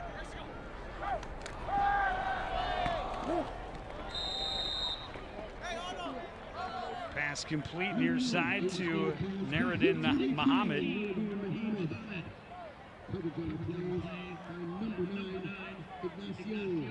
Coverage on the play provided by number 9, Ignacio Cisneros. In fact, this show is brought to you by the number 9. 2nd and 6 from the 29.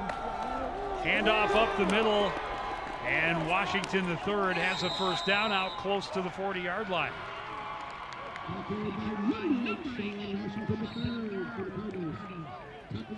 10-yard gain, 11-yard gain. They will place it at the 40. 7-yard gain Yeah, Cardinals just want to shake off that score. Put a nice drive together. Another handoff. Washington goes into the pile and drives the pile forward for a gain of a couple. Yeah, that's. I mean, you look at the lower body strength of number 8. Cummings Coleman's in on offense. Yeah. Well, yeah, they were talking that earlier in the season. Gain of 3.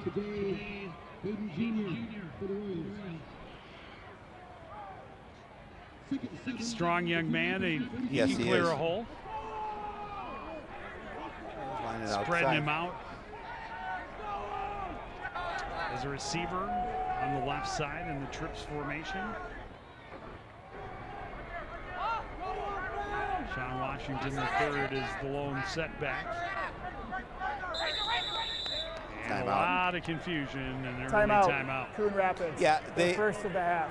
They were not on the same page on that play, and and they were looking. I know Aiden Snow was looking in for the call, any kind of adjustment that they were looking to make, and they couldn't get anything in. And smart, you want to make sure in this situation that you're on the same page. Unfortunately, they burned a timeout, and then I know they wouldn't want to burn one typically this early, but you've got to make sure that all the guys are on the right track.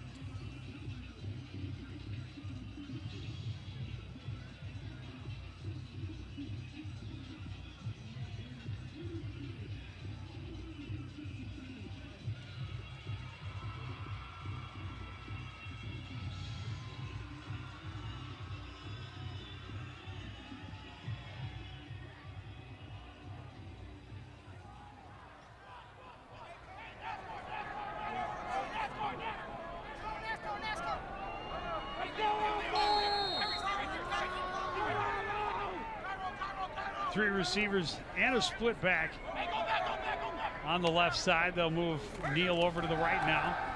He looks to block, The ball came loose.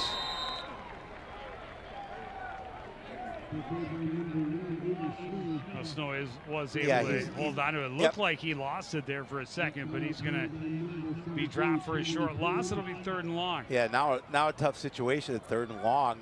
And again, you want to make sure your offensive line holds up. We talked about the offensive line having some changes coming into the game tonight, and they've got to make sure that they do a good job at the point of attack and really eliminate that rush by the front four. It's been a big 3rd down now. We were hoping from 2nd and 7 you'd be able to get to 3rd and manageable. Yep. Instead, it's 3rd and very long. 3rd and 10. You run the option. Pitch goes to Washington. Almost lost his footing. Able to get back up.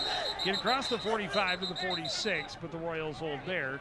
It'll be 4th down. Yeah, good job by the Royals just to make sure they didn't let him go, and they're going to have to punt the football here in this situation. And would have liked to have a sustained drive, but that's not going to happen this time. And they'll put their defense back on the field.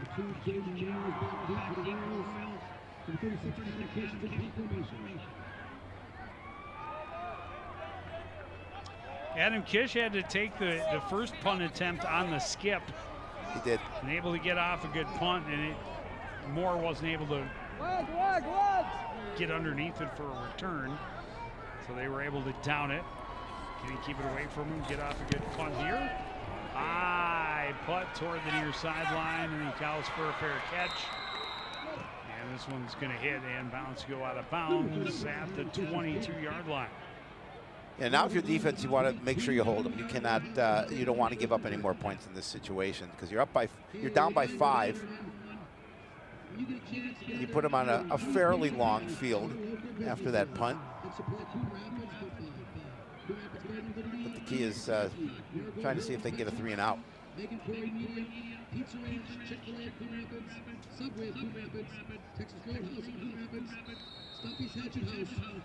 And the Coon back on the Festival program. Thanks for your support. We'll see the time remaining. 4:51 in quarter number 3.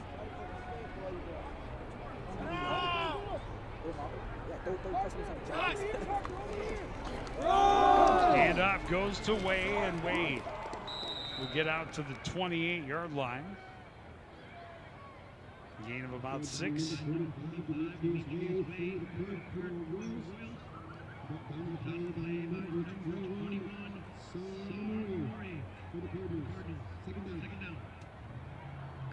A nice run on 1st down.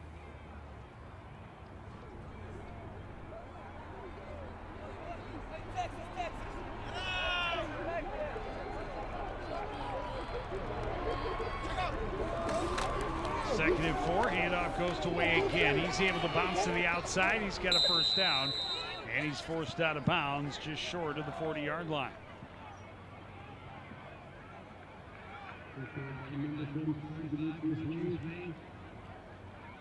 And this is an offense that is about 50-50 run to pass, yes. And they have not been able to get their run game going really at all so far here tonight.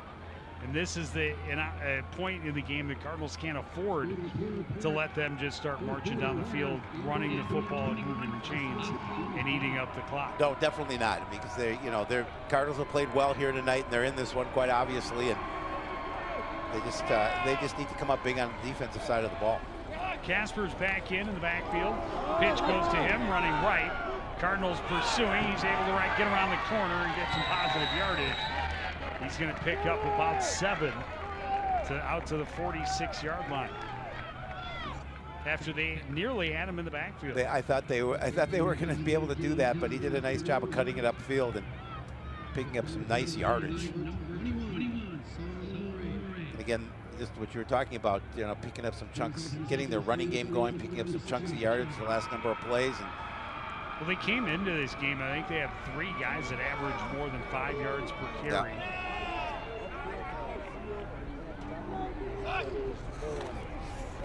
Handoff goes to Caspers, and he is driven back. A host of Cardinals meet him in the backfield. A loss of 2 will bring up 3rd and 5. Yeah, that defense blew up that play to get any traction going. Good job by the guys in red to gang tackle. And number 59, Morris. Makes it 5 for the Royals on the 44-yard line. Well, again, Hopkins ran up the score against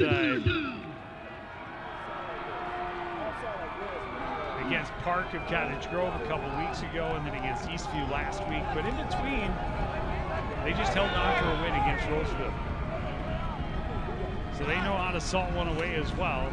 Play action, going long down the right sideline. That is caught.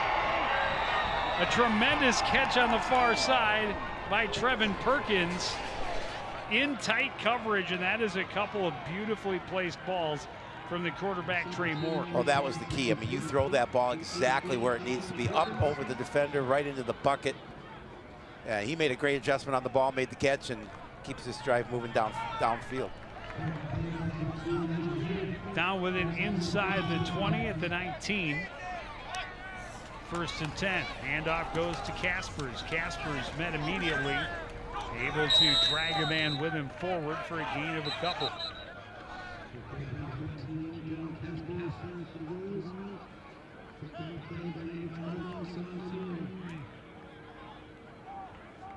Way back in for the Royals. And this is the exact kind of drive the Cardinals could not afford to give up.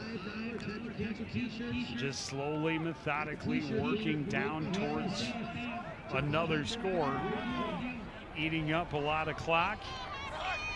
Opportunity to go up by 2 scores. Wade met in the backfield and finally dropped for a loss. It'll be 3rd and about 10.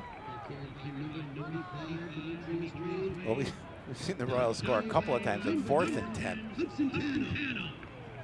Hudson Tannum on the tackle with some teammates' help to put this in a 3rd and long situation. 3rd and 11 even. Maybe that extra yard will make it too much to overcome. But you can't help but be impressed by Trey Moore's. Timeout, Hopkins. Their first of the half. Hopkins is going to call a timeout here. By Trey Moore's play, just the maturity and the patience he has shown, and he's just a sophomore.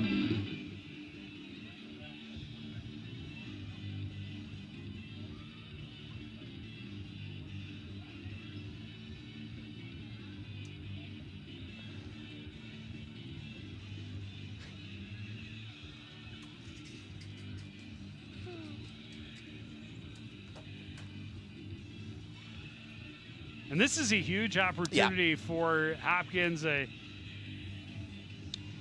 big test for the Cardinal defense. There's Kai Jean down on the sidelines now with Principal John Pena.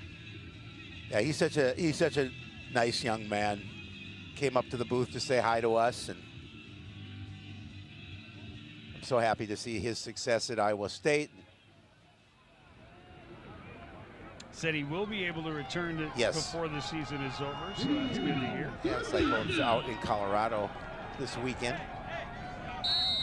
Came home to see his Cardinals play. See his brother. And his brother play. In homecoming. Yep.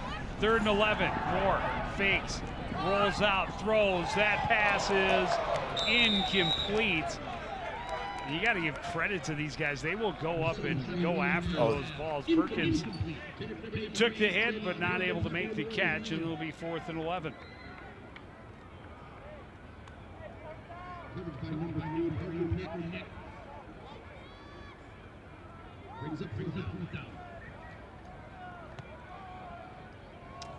I would say 4th and long is a good situation for the Cardinal defense to be in. However, tonight, twice so far, the Hopkins Royals have faced 4th and 10 inside the 20-yard line, and both times have resulted in Trey Moore passing touchdowns. This would be a huge stop for the defense if they can come up with it. Now, timeout by the second. Hopkins, their 2nd of the half. That's huge. Hopkins, that's huge. Yeah. Or could be huge. It could be. Come the end of the 4th quarter.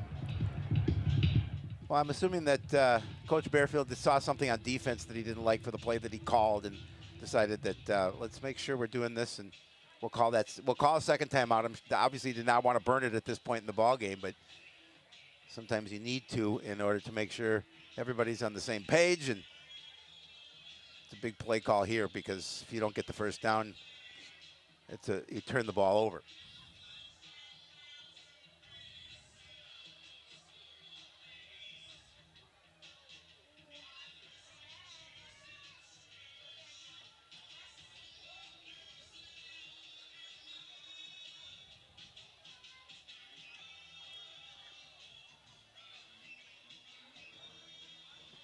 I mean, it obviously won't define the game, this play. No. But it could have a huge impact. If Hopkins scores and goes up by 2, that would be huge. Moore with some time, moves, rolls, jukes, jives, throws, making the adjustment to come forward and make the catch is Perkins. He's got his second touchdown of the season. I don't know if it's a flag of a celebration, excessive celebration.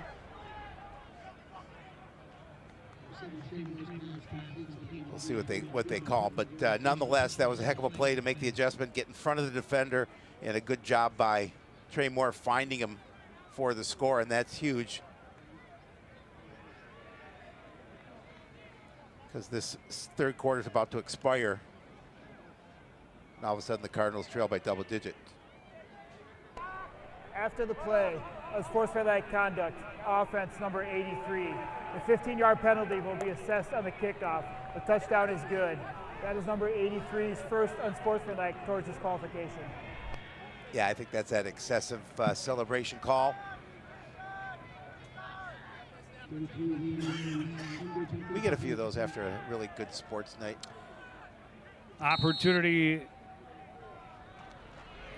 for Liam Dolly to add the extra point is good.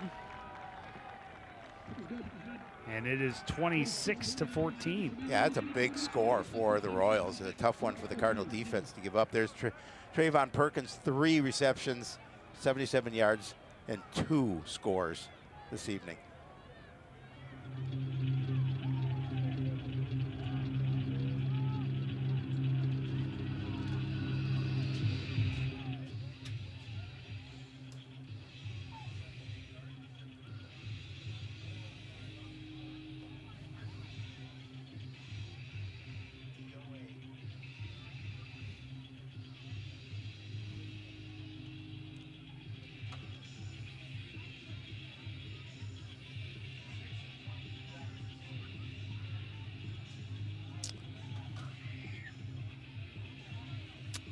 Well, Joe, now you've got this is a really important offensive drive for Coon Rapids.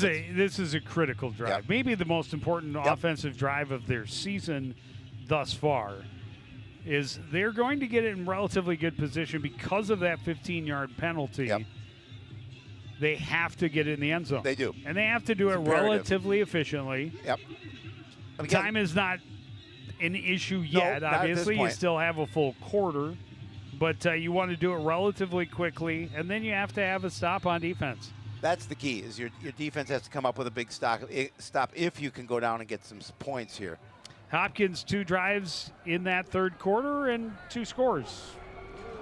That first drive, again, looked like it had ended, but kept alive by a roughing the kicker penalty. Neal picks it up at the 27, runs an arm tackle, gets into the middle, and gets gone! And goodbye, TJ Neal! This is a 73-yard touchdown that's coming back because the flag on the field at the 42. Oh, Joe, that call of yours was phenomenal. I love it. Unfortunately, they're going to get called for a hold. And I saw it, and I knew they were going to throw the flag there right in front of the official. That's a tough one. Because all of a sudden now this crowd goes nuts and you've got a little life. You get a quick score off the return. Unfortunately, it's going to come back. So if the hold was at the 42, it's going to push him back to the 28, which is pretty much where he accepted the kick. Yep.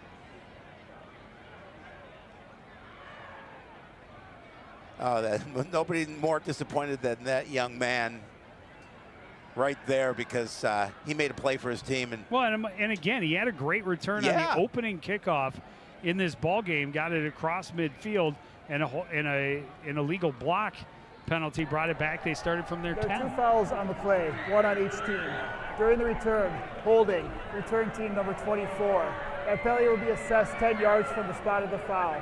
After the play, unsportsmanlike conduct, kicking team number 45. That will be 15 yards after the assessment of the holding. So it'll be 1st and 10 Coon Rapids at the remaining spot. So it was number 45's first unsportsmanlike towards disqualification.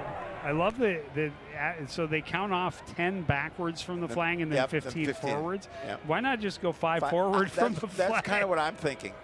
But my math says that would work, and that's where it ends up. Although, but they did. They marched it back 10 and then forward 15. So we'll take it. Either way, the Cardinals, after all is said and done, will start from their own 47-yard line. Unfortunately, normally you'd be like, wow, that's great field position. But when it wipes off a touchdown. Handoff goes to Neal. Neal blows through the hole. He's got a first down as he Sean Washington the third, as he makes his way down to the Royal 40-yard line. I think of him as more of the power back and Neal the speed back, yeah. But boy, he flew through that hole.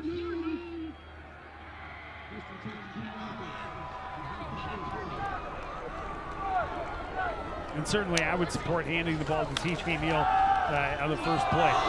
Looking for Vashi Ebralizzi. How do you not see that hold all the way down the sideline? That's terrible. For 4 or 5 strides, the defensive back had a handful of jersey and was slowing him down. That's a terrible miss by the official. I try not to get on him, but that one was pretty obvious. That was awful.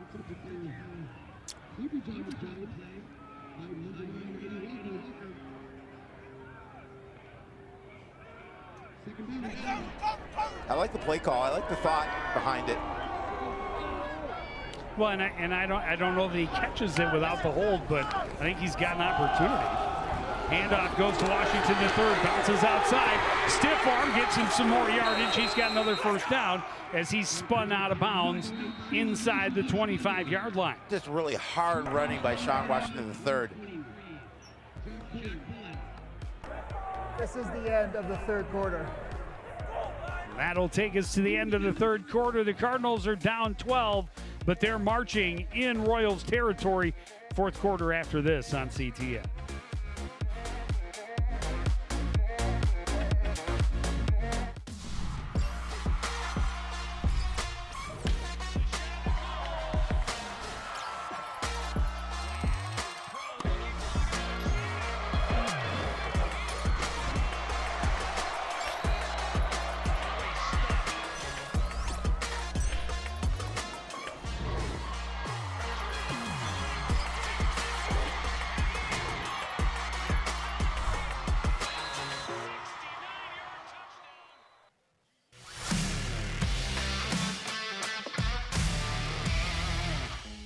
All right, Joe. In high school football, the snap ends when A, the ball is moved from its place on the ground, B, the ball leaves the snapper's hands, or C, the ball touches the ground or any other player.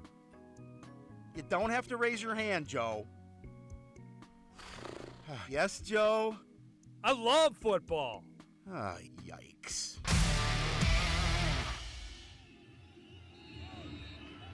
Back at the Cardinals Stadium.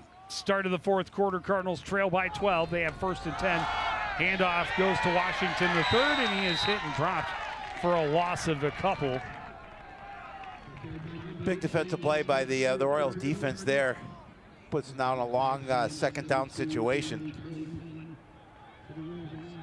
Now it's their turn to see if they can answer big and keep the Cardinals out of the end zone.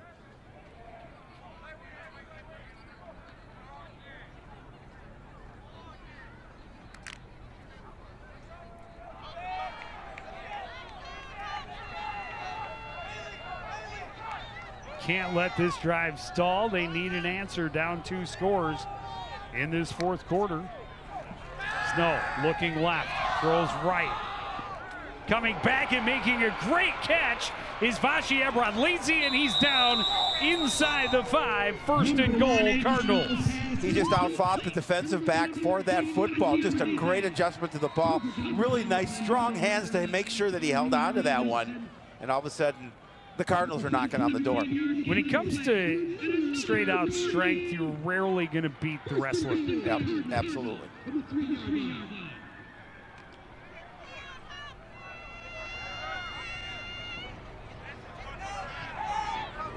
So first and goal from the 3. Hand off, Washington the 3rd, in the middle, and stopped immediately. A loss of a yard, second and goal. Yeah, the Royals defense knew that number 8 was going to get the football, and they did a really good job of collapsing inside, hitting him, making sure he doesn't get away. As you mentioned, loss of yardage on that play. Makes it a little more difficult here in this situation. Tay Harden Jr. with the stop.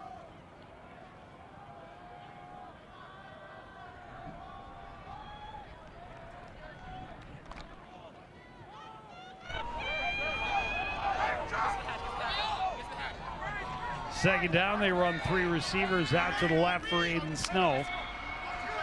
He looks that way, throws that way, and it is incomplete. I thought it was picked off. Nearly picked off. Good position by Xavier Bailey. Yeah, good coverage defensively for the Royals. They had a couple of guys around Loic. And now you're in third down situation. You have to come away with a touchdown. You have to in this situation.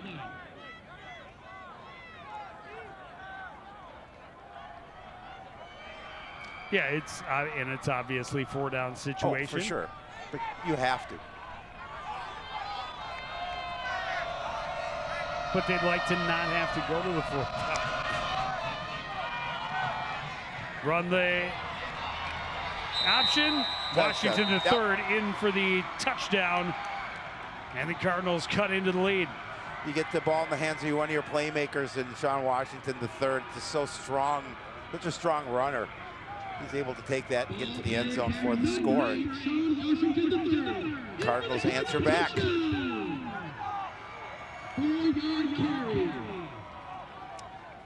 Leave the offense on the field.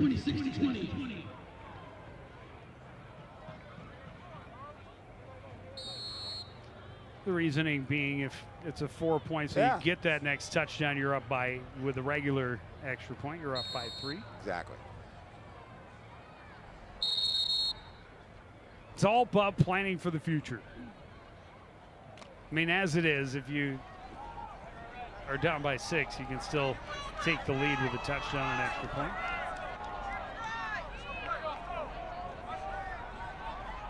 Washington the 3rd sprints out to the left. Throw goes that way, goes right between his hands. Incomplete. Conversion no good. It's 26-20. Yeah, ball had a little bit of heat on it too, but yeah, he knows he should have caught it. He clapped his hands together saying, that should have been, I should have brought that in. There are the numbers on the night for him, 9 carries for 57 yards in that score. But he wanted that 2-point conversion badly. And now the onus switches back to the defense. They must get a stop, get the ball back with an opportunity in time. Yeah, and that's the key now. Now you got to come against a really good playmaker in Trey Moore. You have to come back with a stop here. Still plenty of time, 9:45 remaining in the contest. But yeah, you want to come with now the offense says, we came back, we got a touchdown. You need to get us a stop so we can do our thing.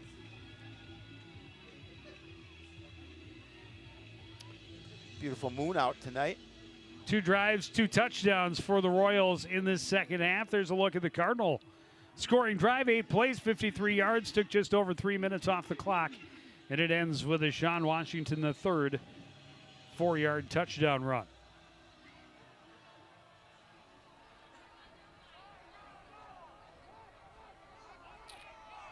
Moore and Bailey not giving any respect. They're way up at the 25. This one is going to be booted over the head of Bailey. It's going to check up. He'll take it from the 10. Cardinals trying to get bodies down there and chase him out of bounds.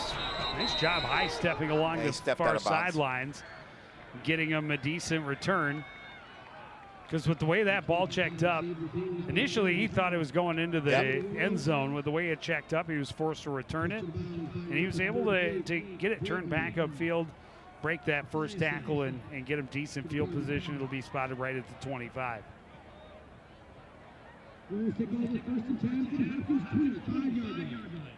Now Hopkins with the 6-point lead. Obviously we'll try and, I'm assuming, take some time off this clock. I'm sure we'll see number 45 getting the ball just away. Let him eat away at this Cardinal defense if he can. He'll get the carry on first down, and a big hole in the middle closes quickly. And he is stopped up at the 30-yard line, a gain of 5. Yeah, he took a big hit too on that. Yeah, he's took a punishment so far this evening. He's taken himself to the sidelines for a couple of breathers. Noticeably limping a bit. 2nd and 5 for the Royals. Handoff, no, keeping it is Moore. He'll find first down off the left side, dives forward to the 39-yard line. Yeah, you have to be so concerned. You're trying to run the middle, and the Royals have had some decent success up the middle against the Cardinal front. However, number 7 is one heck of an athlete, and he gets the opportunity to get it around the edge, and he's going to pick up the first down. You've got to imagine he'll just keep getting better over the next 2 yeah, years. just as a sophomore, absolutely.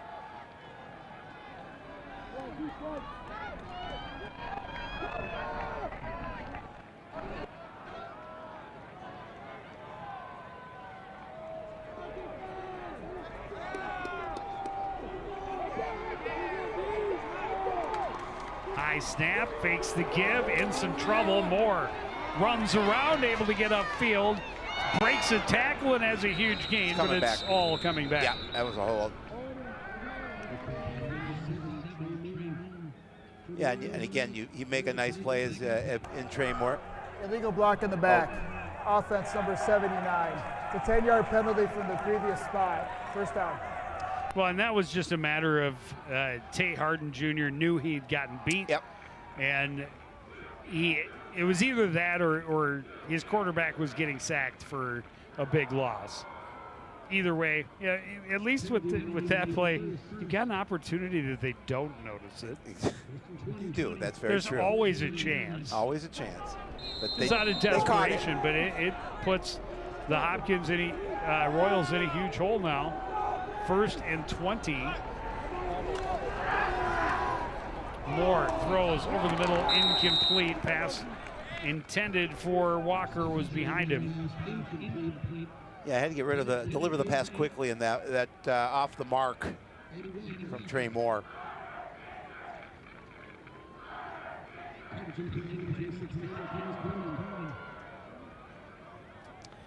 And after it looked like this drive was starting out so well, a great opportunity for the defense to take advantage of a Hopkins mistake. Get the hold here, get the ball back for their offense, see if they can get down and take a lead. Quick swing pass complete to Caspers on the right side. Flags flying everywhere. That's a hold. He's going to be stopped after a gain of about 6.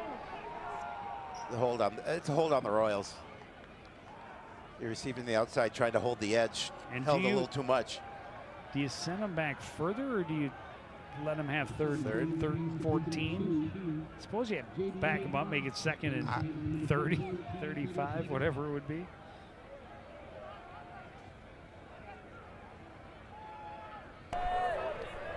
Holding. Offense number 8. 10-yard penalty from the spot of the foul. 2nd down. So I'm not sure exactly where the spot of the foul was. It looks like they're putting it right at the 32. So this will back them up to the 22. So from there, it's 2nd and 27. There's not a lot in the playbook that you should do, but when you have a playmaker like Trey Moore, especially with his legs, he gets an opportunity to make something happen. Deion Jones, 6 tackles.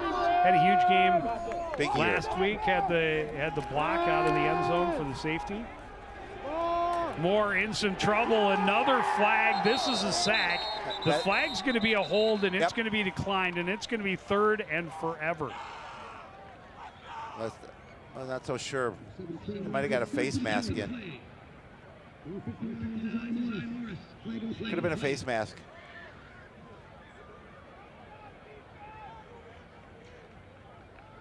Which could be costly. Yes. Personal foul, hands to the face. Defense number 21. Penalty is 15 yards for the previous spot. Ouch. 2nd down. As a result of the foul, number 58's helmet came off, so he can remain in the game. So 2nd and 27 becomes 2nd and 12. Yeah, that's huge. That's huge, huge. Because now all of a sudden it's manageable. Where before it was a little more difficult situation, and it had that sack too. You don't get that call, and all of a sudden it's. Yeah, it would have been 3rd and like 33. Yeah. 3rd and a whole lot. Instead, 2nd and 12. Handoff goes to Kaspers, has a hole off the left side, leans forward to the 45-yard line. It'll be 3rd and 4.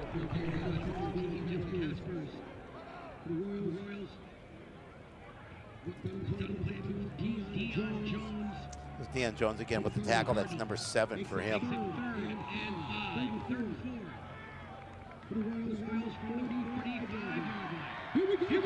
A couple of big penalties against the Royals. Cardinals unable to take advantage.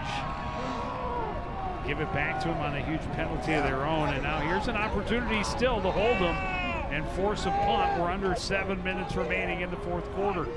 Trey Moore rolling to his left. He wants to run all day long. He's going to do it. He's going to get the 1st down across midfield into Cardinal territory. Yeah, and that's big because obviously you stay in bounds, you keep the clock running, and you move the chains, and that's exactly what they wanted to accomplish in that situation. That puts a little more pressure back on the Cardinal defense because they need a turnover, or they need a turnover on downs at the least, but they need something here to happen defensively because you now are running out of time with 6.5 minutes remaining in the contest.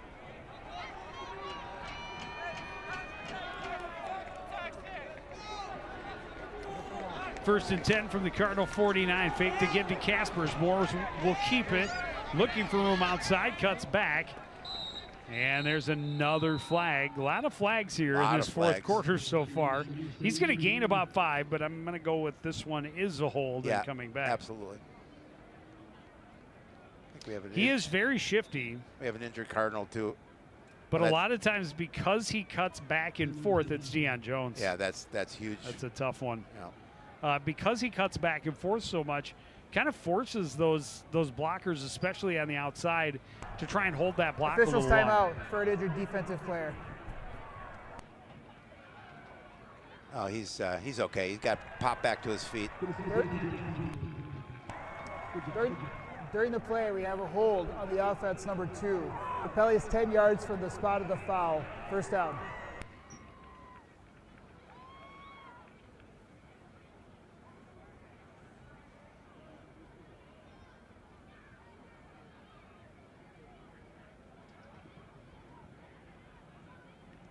So it happened a couple yards downfield, so it'll be 1st and 18. Royals backed up to their own 43-yard line just about midway through this 4th quarter. Hopkins with 2 third-quarter touchdowns.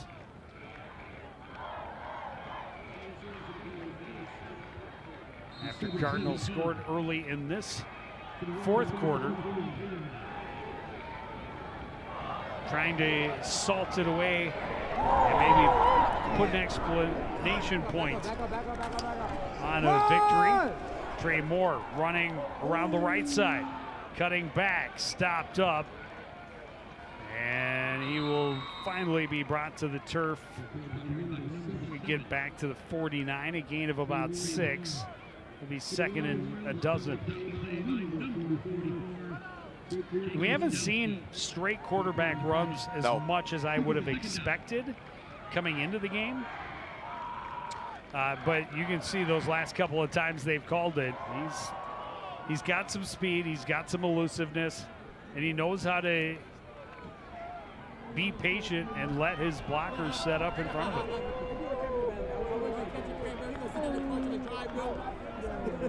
Second and 12. Moore. Fumble. Ball on the ground. Cardinals have it. Wow. That's huge. That is huge. Garcia with the fumble recovery. Wow.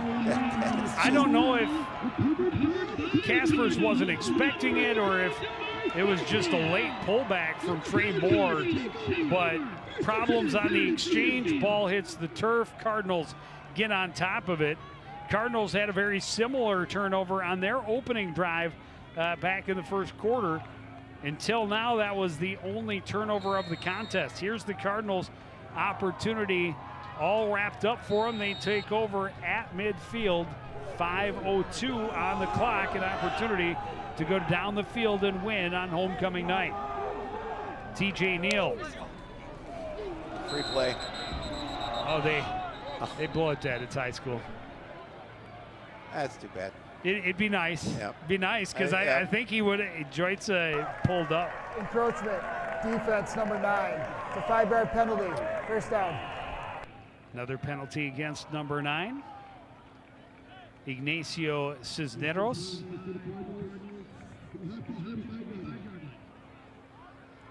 Puts the Cardinals into Royal territory. 1st and 5 from the 45.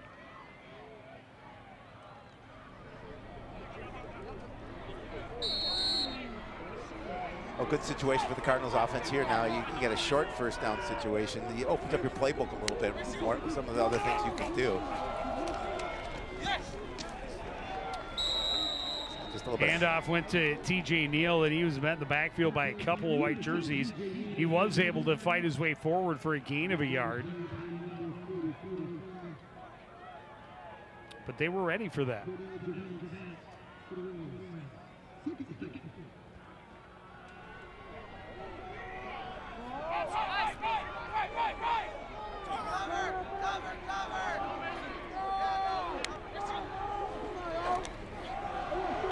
Handoff goes to Washington the 3rd. He breaks a tackle and drags some guys forward. He's got a first down at the 38. Yeah, he's just so impressive when he runs the ball because he keeps his legs moving. He's that bigger back and in terms of that strength, up lower body strength, and again, just do a really nice job to keep your feet moving, break tackles, and pick up a first down.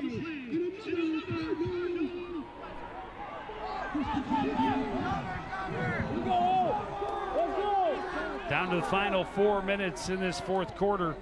Cardinals trail by 5, 6. That's not the Cardinals. I think an offensive lineman flinched.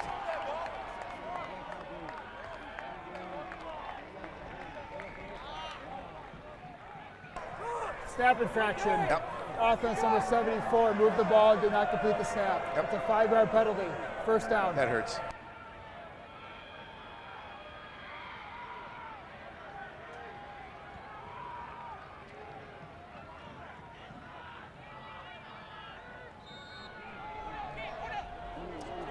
So 1st and 15 now. Well, you may want to concentrate on the run that takes a little bit out of that now with a little longer down situation. We'll see if they try something short.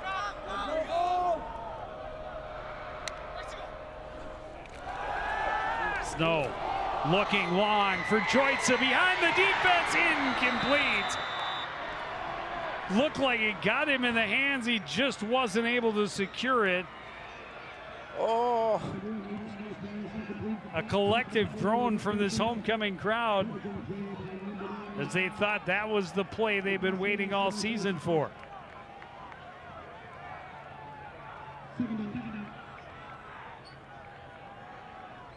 So instead, it's 2nd and 15. Clock stopped, just under 3.5 to play.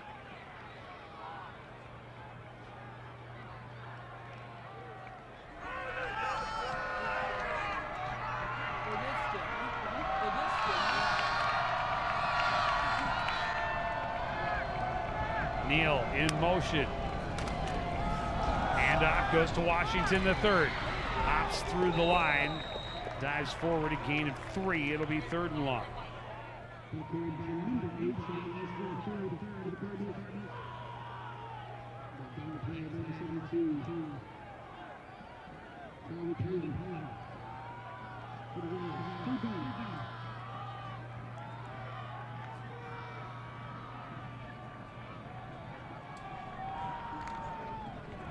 Second and 12 from the 3rd and 12 rather from the 39.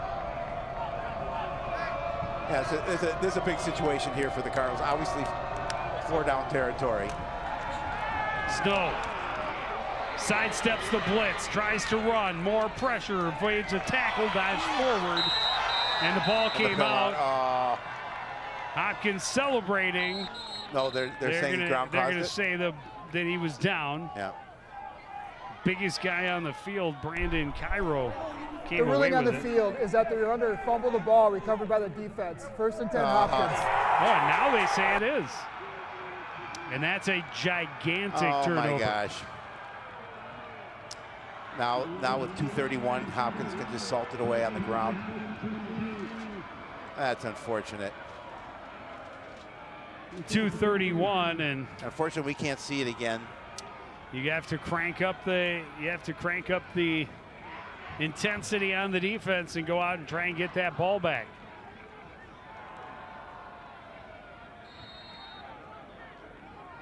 Cardinals have 2 timeouts remaining, 2:31 on the clock.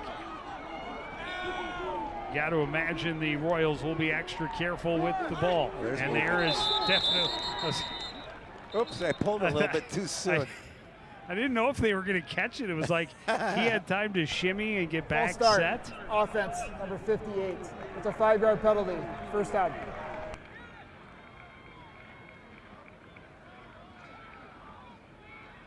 So 1st and 15. And they did this on their earlier drive, right? Yep. They kept backing up. There you see 10 plays for 105 yards. Yeah, that's way too many penalties. But they have the 6-point lead. Well, and after backing themselves up early on that last drive, they were moving the ball until they turned it over.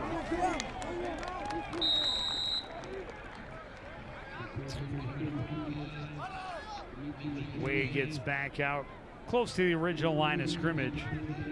The 2nd and 10.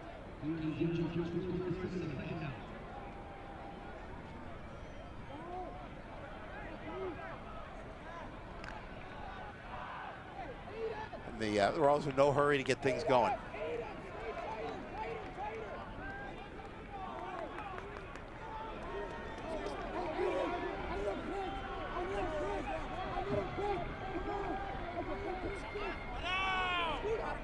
Actually, a little surprised the Cardinals didn't stop the clock. I was thinking the same. Run goes to Moore around the right side. Cardinals collapse quickly and drive him backwards, and that's just a bad penalty. You can't do it. You can't do that. You just gave him the ball game right there. Yeah, absolutely.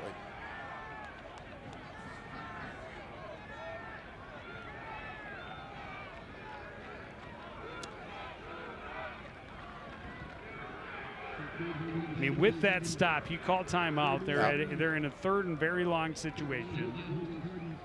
You know, you've got time on the clock. Now they're going to get 15 and a free 1st down. Yeah, still have the 2 timeouts, so technically they still don't have the ability to run the clock out without help. Personal foul, unnecessary roughness. Defense, number 26. 15 yards will be added to the end of the run, will result in a 1st down. Oh, and it's added to the end of where where he had forward progress. So ball spotted at the Cardinal 48-yard line.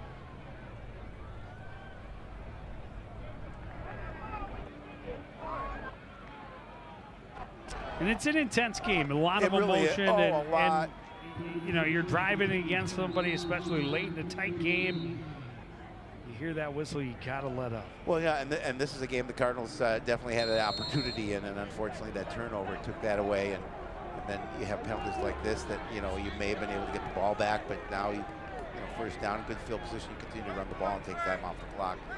Well, the Cardinals are letting it go, so they're not even going to have to snap it here until it's down to about 55 seconds.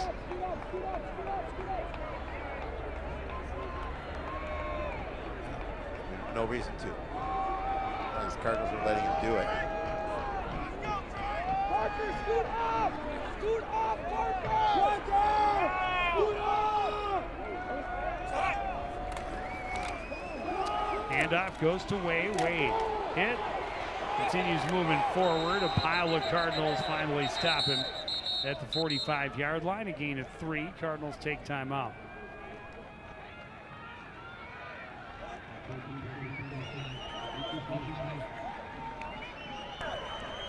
Timeout, Coon Rapids, their first of the half. He said the first. It says second on it, and I'm pretty sure it is the second. Yeah, I think it is the second. Cardinals would love to have another one back. Well, if they had 3, they certainly would have called timeout before the first down play. Absolutely.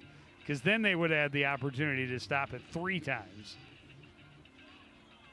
And, you look at it, you go, yeah, he could have stopped it after first down. And then he could have stopped it again after second down with the run here. But then you would have been in a position where they take a knee on third down and don't have to snap it on fourth. So it's a tough spot. It is a tough spot. They got into due to the turnover. Yeah, you turn the ball over, and those any coach in the nation, no matter what level, will tell you that takes away opportunity. And the Royals will complete the sweep of the Metro Maroon and claim the crown as division champions with a win here tonight. Cardinals will fall to 1-6. Final game of the season on Wednesday when Roseville comes to town. Trey Moore running left, getting vertical and sliding in safely past the first down marker, and that will take away the Cardinals' opportunities to stop the clock. Yep, There's exactly. No chance. The Cardinals know it, so they won't call timeout. Royals will take one more snap, and they will down it, and they will move to 4-3 on the season. Well, this is possibly, and no, I'm not even say possibly. This is the toughest loss of the year for the Cardinals because they had the opportunity at the end. Correct. Yep, and they put up a good fight. They did. Just unfortunately, we talk about it, penalties and turnovers will kill you. The penalty, the first penalty, the roughing the kicker, yeah, absolutely, was kind of a heartbreaker. Yeah, took you out of great field position. Well, it took it, and then you had another one, the hold on the punt return that took a touchdown off the board, and then you have the unsportsmanlike or the unnecessary roughness there at the end that gave them an extra 15 yards, an extra first down, an extra opportunity to sit on it and seal the win. Yeah, so they've got they don't have a lot of time to regroup because the next one, the end of the regular season, as you just said, is this coming Wednesday against Roseville right back here, which we'll be at to close the regular season out. But yeah, you've got to just put this one behind you quickly, and it's a tough one to do so because they've had the chances. Yeah, the Roseville Raiders winless coming into tonight's contest. They're playing against Park of Cottage Grove. So one of them will win their first game of the season, you'd think, tonight. You would think, unless they end a tie. So Cardinals will host the Raiders on Wednesday and hope that they can end the regular season with a win. Get at least a second win for the season.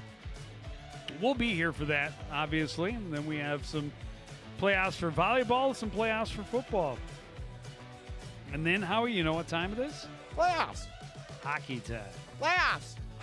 After playoffs. After playoffs. After playoffs. It is hockey time. That's your favorite time of year, Joe Young. I know how much you love it. But that is going to do it for this edition of CTN Sports. Again, the final score, Hopkins 26, Coon Rapids 20. I want to thank everybody out there for joining us and continuing to support everything we do here at CTN. To the entire crew, including Howie Shapiro, I'm Joe Young. Say goodnight.